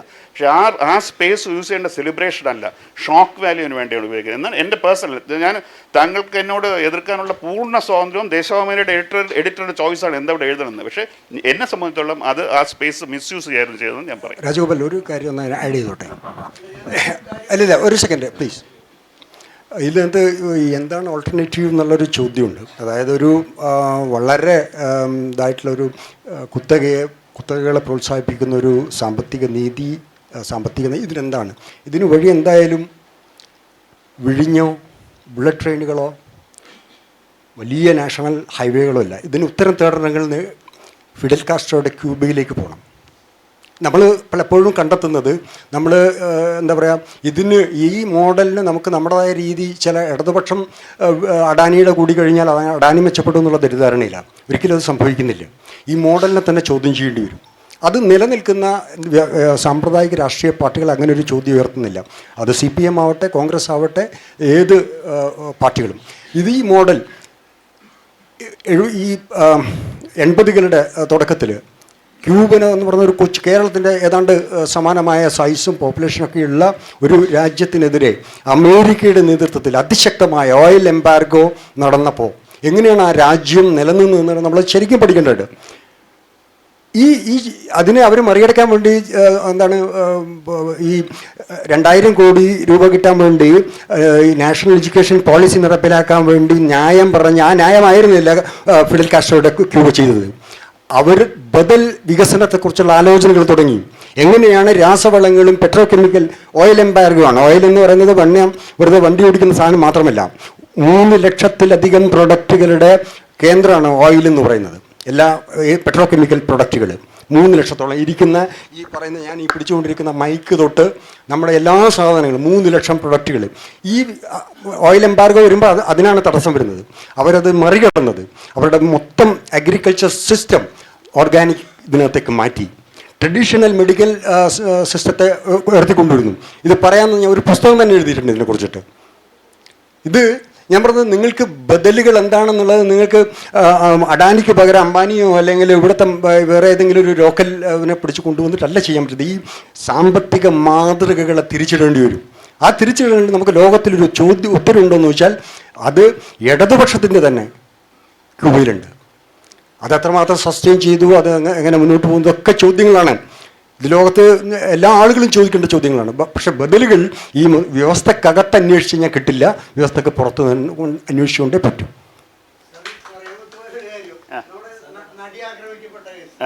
ആ കാര്യത്തിൽ ഇപ്പോൾ 24 ചാനൽ സ്ഥിരമായിട്ട് അതിലെ ആരോപിതനായ വ്യക്തിയെ വെളുപ്പിച്ചെടുക്കാനുള്ള കിട്ടുന്ന സന്ദർഭം അല്ല അതേസമയം റിപ്പോർട്ടർ TV വളരെ എനിക്ക് നികേഷ് കുമാറൊക്കെ അഗ്രസീവായിട്ട് അതിനെക്കുറിച്ച് പിക്കപ്പ് ചെയ്യില്ലേ? ഇപ്പം ആരെങ്കിലുമൊക്കെ ചെയ്യും. അതിനുശേഷം മോഹൻലാലിന്റെ മകളെ ലോഞ്ച് ചെയ്യുന്ന ആ ഒരു പരിപാടിയിലും വിശിഷ്ടാതിഥിയായിട്ട് ഒരു മനുഷ്യനെയാണ് വിളിച്ചിട്ടുള്ളത്. ഇതാണെങ്കിൽ നിയമപരമായിട്ട് ഒരു തീരുമാനാവാതെ ഇങ്ങനെ കിടക്കുകയാണ്. ഈ കാര്യത്തിൽ മാധ്യമ ലോകത്തിന് ഒരു ധാർമ്മികതയില്ലേ? അല്ല, ഇതിന് മാധ്യമത്തെ ഒന്നും ചെയ്യാനില്ല. എന്ത് ചെയ്യാനാണ് മാധ്യമത്തിന്? ഇത് ജുഡീഷ്യറി റിസർച്ച് ചെയ്തിട്ടെങ്കിലും നടപ്പിലാണ്. അല്ല, മാധ്യമത്തെ അങ്ങനെ ചെയ്യാൻ അത് നമ്മൾ വളരെ വ്യക്തമാണ്. നമ്മൾ വളരെ പൊളിറ്റിക്കലി ഇൻകറക്റ്റ് ഉള്ള കാര്യങ്ങളിലേക്ക് പോയിട്ട് കാര്യം നമ്മുടെ നിയമത്തിൻ്റെ കോർണർ സ്റ്റോൺ എന്താണ്? അതും കൂടെ പറഞ്ഞാൽ നിർത്താം, തർക്കിക്കുന്നില്ല. എന്താണ് നമ്മുടെ നിയമത്തിന്? കാരണം നമ്മൾ വളരെ അപകടകരമായ കാര്യങ്ങളിലേക്ക് പോയിട്ട് നമ്മൾ പറയാം. അതെ, presumed Innocent until found guilty, അത് നമ്മൾ അപ്പോൾ അത് നമ്മുടെ കോൺസ്റ്റിറ്റ്യൂഷനിൽ പറഞ്ഞിട്ടുള്ള കാര്യം. അതിനെ എതിർത്തുകൊണ്ട് താങ്കൾക്ക് പോകാൻ പറ്റുമോ? അപ്പോൾ ഒരു എഡിറ്റർക്ക് അങ്ങനെ എതിർത്തുകൊണ്ട് പോകാൻ പറ്റുമോ? ഇങ്ങനെ പ്രശ്നം വരുന്നില്ലേ? അല്ല, അപ്പോൾ താങ്കൾ ചിരിക്കുന്നു. അത് പറ്റില്ല. അതാണ് ഞാൻ വെച്ചത്. പ്രശ്നം വരുന്നത് നമ്മൾ സെലക്റ്റീവായിട്ട് നിയമത്തിനെ അപ്ലൈ ചെയ്യാൻ തുടങ്ങിയ വലിയ പ്രശ്നം വരും. അതുകൊണ്ട് പറഞ്ഞത് ഈ കാര്യത്തിലല്ല ഒരുപാട് കാര്യം. എത്രയോ ഉമർ ഖാലിദിന്റെ കാര്യം പറയാം. താങ്കൾ ഉമർ ഖാലിദിന്റെ കാര്യം എന്തുകൊണ്ട് ചോദിച്ചില്ല? 5 വർഷമായിട്ട് അദ്ദേഹം ജയിലിൽ കിടക്കുകയല്ലേ? ഈ മനുഷ്യൻ പുറത്ത് മറ്റേ ഉമർ ഖാലിദ് 5 വർഷമായിട്ട് ജയിലിൽ കിടക്കുകയാണ്. അതെ, ലാവ്ലിൻ കേസ് എത്ര പ്രാവശ്യം മാറ്റി വയ്ക്കപ്പെട്ടു? ഇതെല്ലാം നടക്കും.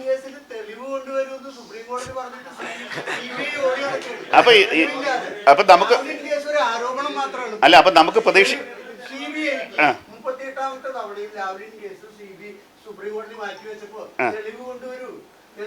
അല്ല, അപ്പൊ അതുകൊണ്ട്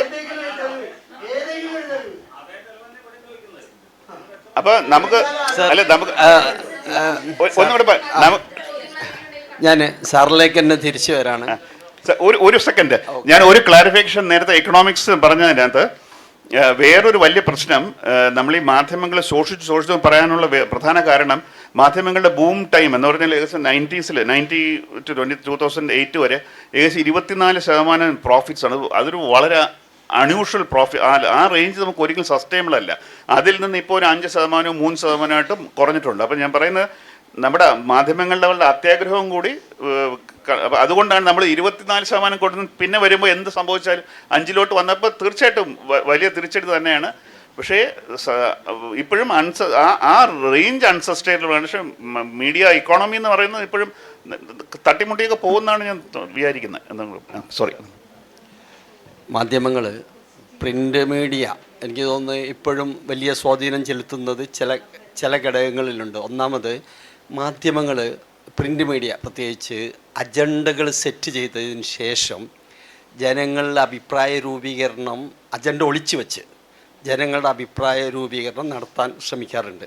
അതിനൊരു ഉദാഹരണമായിട്ട് ഞാൻ പറയുന്നത്, ഒന്ന് സ്വകാര്യ മെഡിക്കൽ കോളേജുകൾ കേരളത്തിൽ വരണം എന്ന് അതിനുവേണ്ടി കർണാടകയിലെ മെഡിക്കൽ കോളേജുകൾക്കെതിരെ ഗംഭീരമായി മാസങ്ങളോളം നടത്തി. അതുപോലെ DPEP ഇവിടെ വരുത്താൻ വേണ്ടി കേരളീയ വിദ്യാഭ്യാസത്തെ ഡിമോറലൈസ് ചെയ്ത് വളരെ മോശമായി ചിത്രീകരിച്ചു.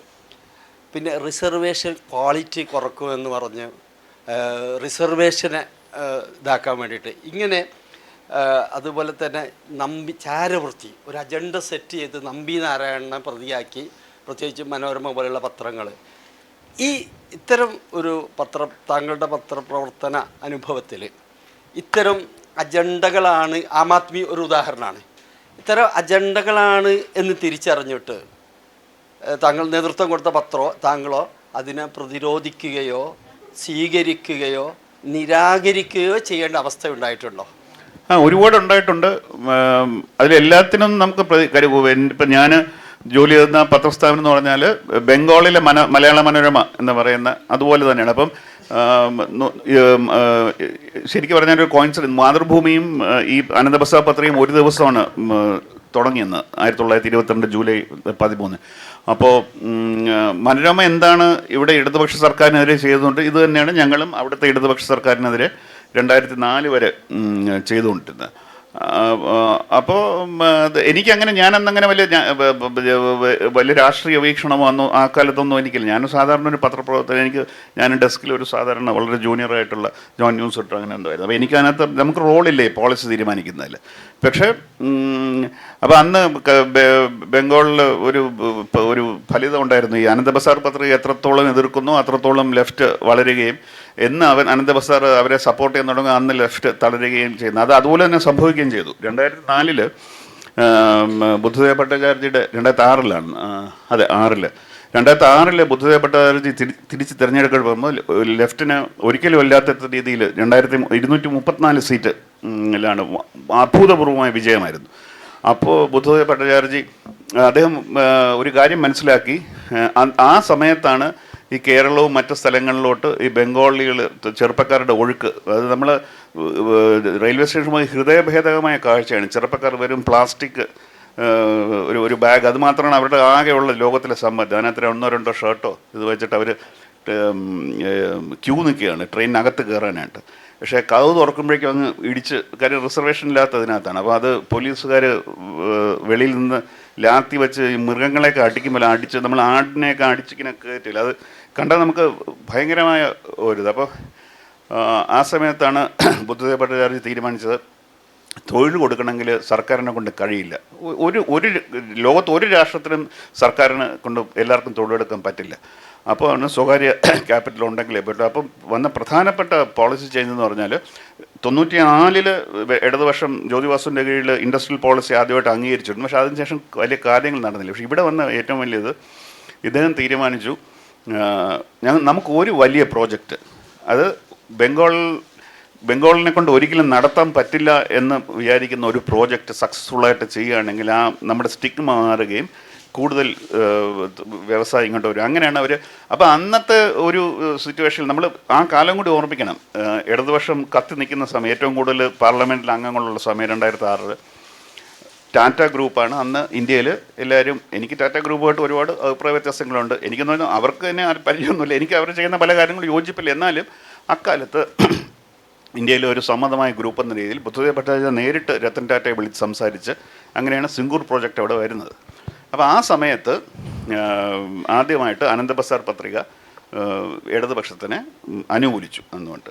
അപ്പോൾ അത് പിന്നെ നമുക്ക് നടന്ന കാര്യങ്ങളൊക്കെ അറിയാമല്ലോ. അങ്ങനെയാണ് ലെഫ്റ്റ് കൊടുക്കാൻ പുറത്തു പോയി. അപ്പോൾ താങ്കൾ ചോദിച്ച ചോദ്യം, ചില കാര്യങ്ങളിൽ നമ്മൾ തീർച്ചയായിട്ടും 2G സ്കാം, അപ്പോൾ ചില കാര്യങ്ങൾ സർക്കാരിനെ നമ്മൾ പിന്തുണച്ചിട്ടുണ്ട്. പക്ഷേ ആദ്യം ഞാനിപ്പോഴും വിചാരിക്കുന്നു അന്ന് അനന്തബസാർ പത്രം ചെയ്ത ടെലിഗ്രാഫ് പത്രവും ഞങ്ങളും സപ്പോർട്ട് ചെയ്തു.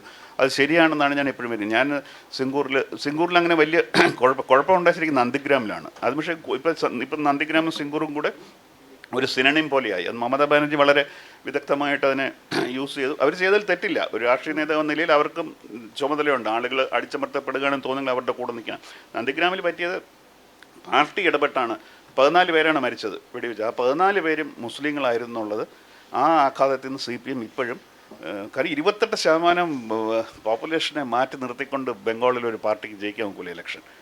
അത് ഇന്നും CPM അവരെ തിരിച്ചു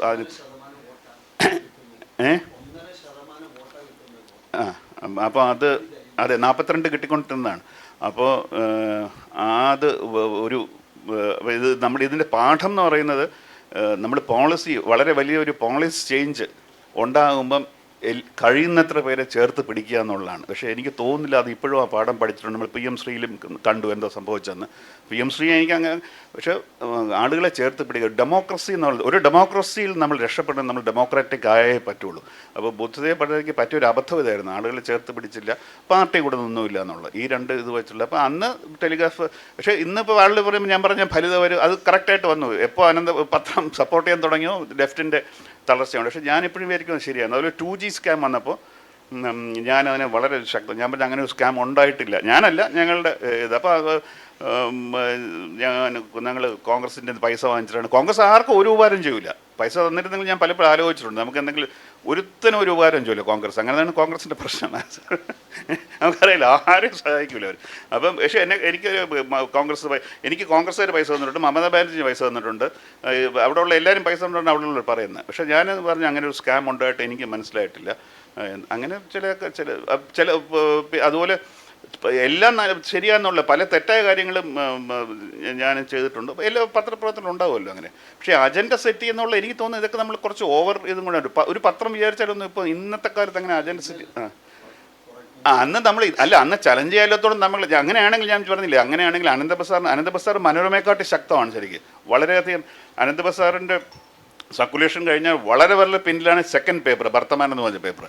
പക്ഷേ ആനന്ദബസാർ 40-45 വർഷം ആയിട്ട് അധികാരത്തിൽ വരും മുമ്പേ ഇടതിനെ ഒപ്പോസ് ചെയ്യാണ്. പക്ഷെ അതുകൊണ്ട് ഇടതുപക്ഷത്തിന് പ്രത്യേകം പ്രശ്നമൊന്നും ഉണ്ടായില്ല. ഇപ്പോൾ പത്രത്തിന് ചിലപ്പോൾ അതുപോലെ നമുക്ക് ഏറ്റവും നല്ല ഉദാഹരണം ബോഫോസ് ഉണ്ടായപ്പോൾ ഇന്ത്യൻ എക്സ്പ്രസ് സ്റ്റോറി പകുതി വെച്ച് ഡ്രോപ്പ് ചെയ്തു. പിന്നെ ഹിന്ദുവാണ് അതിനെ ഏറ്റവും കൂടുതൽ ഇതായിട്ട് ചെയ്തത്. പക്ഷേ ഏറ്റവും കൂടുതൽ തിരിച്ചടി നേരിട്ടത് വടക്കേ ഇന്ത്യയിലാണ്. അപ്പം പത്രം മാത്രം അങ്ങനെ അല്ലെങ്കിൽ ഇവിടെ കേരളത്തിൽ തിരിച്ചല്ലേ സംഭവിച്ചത്. അപ്പോൾ ഹിന്ദു കൂടുതൽ വായിക്കുന്ന സൗത്ത് ഇന്ത്യയിലുള്ളവരാണ്. അപ്പോൾ ഇവിടെ പക്ഷേ സംഭവിച്ചത് അപ്പോൾ അത് എന്തുകൊണ്ടാണ് ഉത്തർപ്രദേശിൽ വന്ന കാര്യം, രാഷ്ട്രീയമായിട്ട് അവിടെ ഇൻ്റർവെൻഷൻ വളരെ കൂടുതൽ ഇവിടത്തേക്കാട്ട് കൂടുതലുണ്ടായിരുന്നു. അത് തന്നെയാണ് 2024 അയോധ്യ റിസൾട്ടും സൂചിപ്പിക്കുന്നത്. ഈ ഉത്തർപ്രദേശിലെ രാഷ്ട്രീയ ഇൻ്റർവെൻഷൻ രാഷ്ട്രീയ പാർട്ടികളുടെ, ഞാൻ ഇപ്പോഴും പറയും കേരളത്തിനെക്കാട്ടി പ്രബുദ്ധരാണ് ഉത്തർപ്രദേശ്. നമ്മൾ അവരെ വെറുതെയാണ് അവമാനിക്കുന്നത്. വിദ്യാഭ്യാസമല്ല മറ്റാണ് മറിച്ചാണ് എന്ന് പറഞ്ഞാലും അവർ വീണ്ടും 77 തെളിയിച്ചു. ഇപ്പം കഴിഞ്ഞ 24 തെളിയിച്ചു. 24 ഉത്തർപ്രദേശ് മാറി അങ്ങനെ വോട്ട് ചെയ്യുന്നത് എവിടെയായിരുന്നു ഇന്ത്യ? തൃശ്ശൂർ വോട്ട് ചെയ്തപോലെ അവർ വോട്ട് ചെയ്തിരുന്നെങ്കിൽ ആലോചിച്ച് നോക്കുക എവിടെ പോയതായിരുന്നു എന്ന് പറയുന്നുണ്ട്. അത് ഓക്കെ. ഈ നമ്മളുടെ ഈ പിന്നെ ടി വി ന്യൂസ് ചാനലുകളിൽ മാർക്ക് റേറ്റിംഗ് എന്ന് പറയുന്ന ഒരു സംവിധാനം ഉണ്ടല്ലോ. ഈ മാർക്ക് റേറ്റിംഗ് അനുസരിച്ച് ഏഷ്യാനെറ്റാണ് ഈ കേരളത്തിൽ ഏറ്റവും കൂടുതൽ പിന്നെ വ്യൂവേഴ്സുള്ള ന്യൂസ് ചാനൽ. അതേസമയത്ത് ഏറ്റവും കുറവ് വ്യൂവേഴ്സുള്ള ന്യൂസ് ചാനൽ മീഡിയ 1 ആണ്. പക്ഷേ ഇത് വളരെ വൈരുദ്ധ്യമായിട്ട് എനിക്ക് പലപ്പോഴും തോന്നിയിട്ടുണ്ട്. അത് ഇങ്ങനെ നിരന്തരമായിട്ട് എല്ലാ ആഴ്ചയിലും ഈ മാർക്ക് റേറ്റിംഗ് വരുന്നുണ്ട്. എന്നിട്ട് അതിൻ്റെ അകത്ത് എന്തോ മാനിപ്പുലേഷൻ ഉണ്ടെന്ന് നമുക്ക് തോന്നിയിട്ടുണ്ട്. ഈ പ്രിൻ്റഡ് മീഡിയയ്ക്ക് ഇങ്ങനെയുള്ള പരസ്യങ്ങളുടെ പൈസ പിന്നെ കൂട്ടാനും കുറയ്ക്കാനുമായി ഇത്തരത്തിലുള്ള ഏതെങ്കിലും ഒരു പിന്നെ സംവിധാനം ഉണ്ടോ? ഒന്ന്, ഞാൻ 2 ചോദ്യങ്ങളുണ്ടോ പെട്ടെന്ന് ചോദിച്ച് അവസാനിപ്പിക്കാം.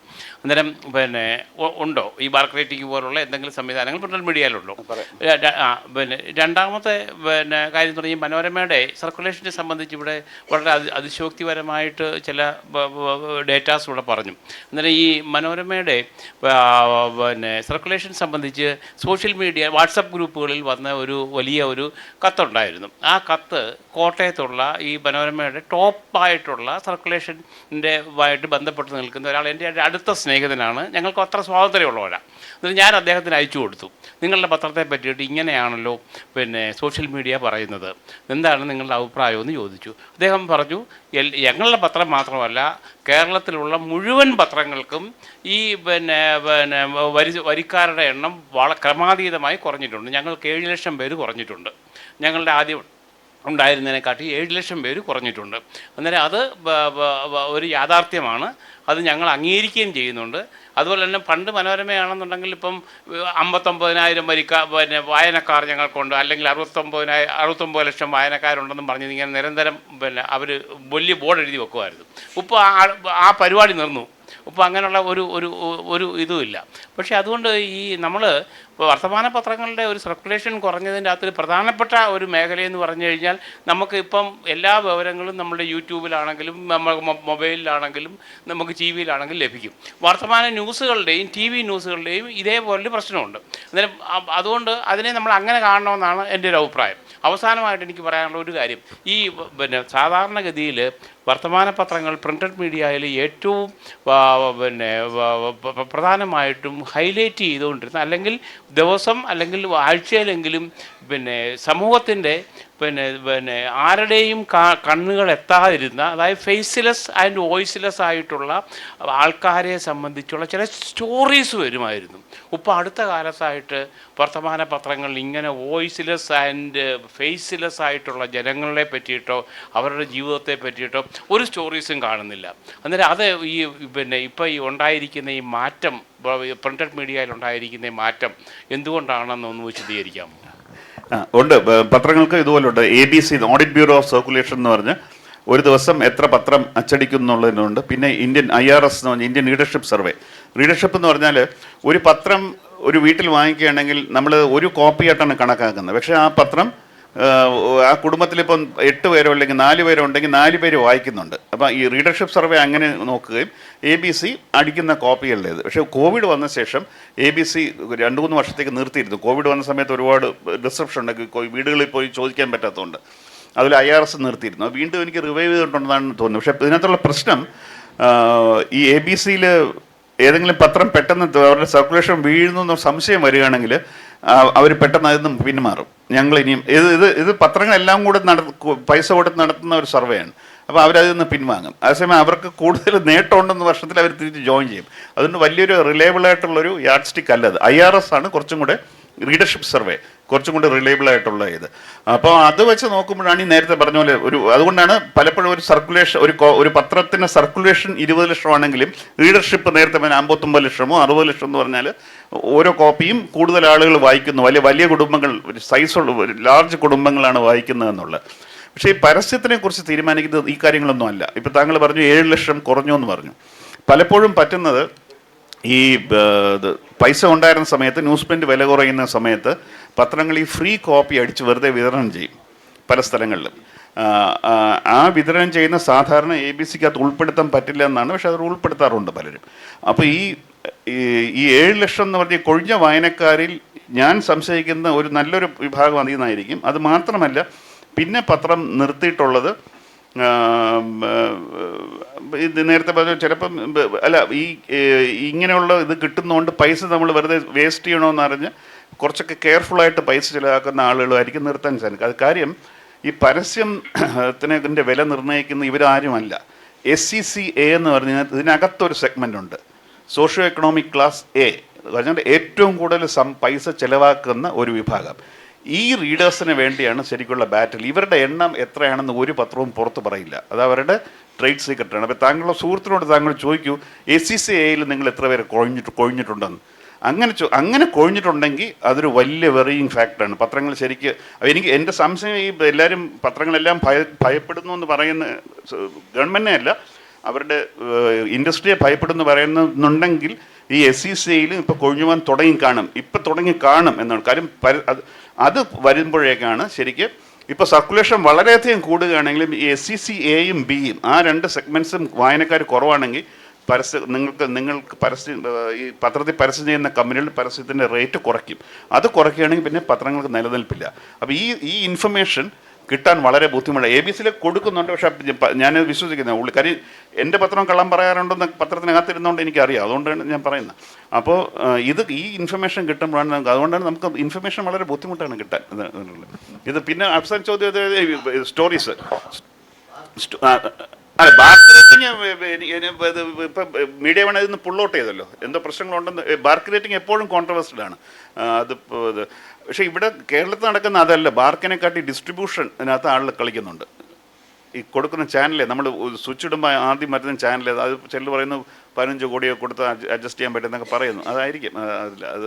അപ്പോൾ ഇൻപെർഫെക്റ്റ് ആയിട്ടുള്ള കാര്യം. അവസാനത്തെ സ്റ്റോറീസ് ചെയ്യാത്തുള്ള കാര്യം ഈ നേരത്തെ പറഞ്ഞ 32 പേജ് അടിക്കാൻ കഴിയുന്ന പത്രം 16 പേജ് ചുരുക്കി കഴിഞ്ഞപ്പോൾ വളരെ സ്പേസ് വളരെ പ്രീമിയമാണ് വളരെ. അപ്പം അവരെ പ്രീതിപ്പെടുത്തേണ്ട വാർത്ത എല്ലാം കൊടുക്കണം. ആരെങ്കിലും ഇപ്പം ഇതിനകത്ത് ഇപ്പോൾ ഒരു രാഷ്ട്രീയ നേതാവോ അല്ലെങ്കിൽ പരസ്യം കൊടുക്കാൻ കഴിവുള്ള ഒരാളാണ് എനിക്ക് വരുന്നത്, നിങ്ങൾ അവരെ വിളിച്ചിരുന്നെങ്കിൽ അപ്പോൾ നമ്മുടെ ഒരു ഫോട്ടോയും ആരൊക്കെ പങ്കെടുത്തു എന്ന് പറഞ്ഞു കൊടുക്കും. അത് കിട്ടുകഴിഞ്ഞ് ഇങ്ങനെ ഇതെല്ലാം കൂടെ ഇപ്പം നിങ്ങൾ നോക്കിയാലും നമ്മുടെ പത്രങ്ങൾ ഫ്രണ്ട് പേജ് ഒഴികെ അകത്തെ പേജ് മുഴുവൻ ഒരു സോഷ്യൽ രജിസ്റ്ററാണ്.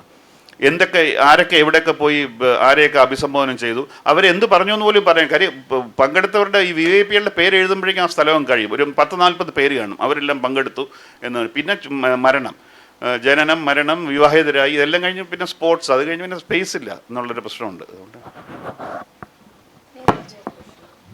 നമുക്കൊന്ന് ചുരുക്കേണ്ടതുണ്ട്. ഭക്ഷണം കഴിക്കണ്ടേ? എനിക്ക് അവസാനത്തെ ക്വസ്റ്റ്യൻ ആക്കാവോ? സർ, എൻ്റെ പേര് ചൈതന്യ, B.Ed വിദ്യാർത്ഥിയാണ്.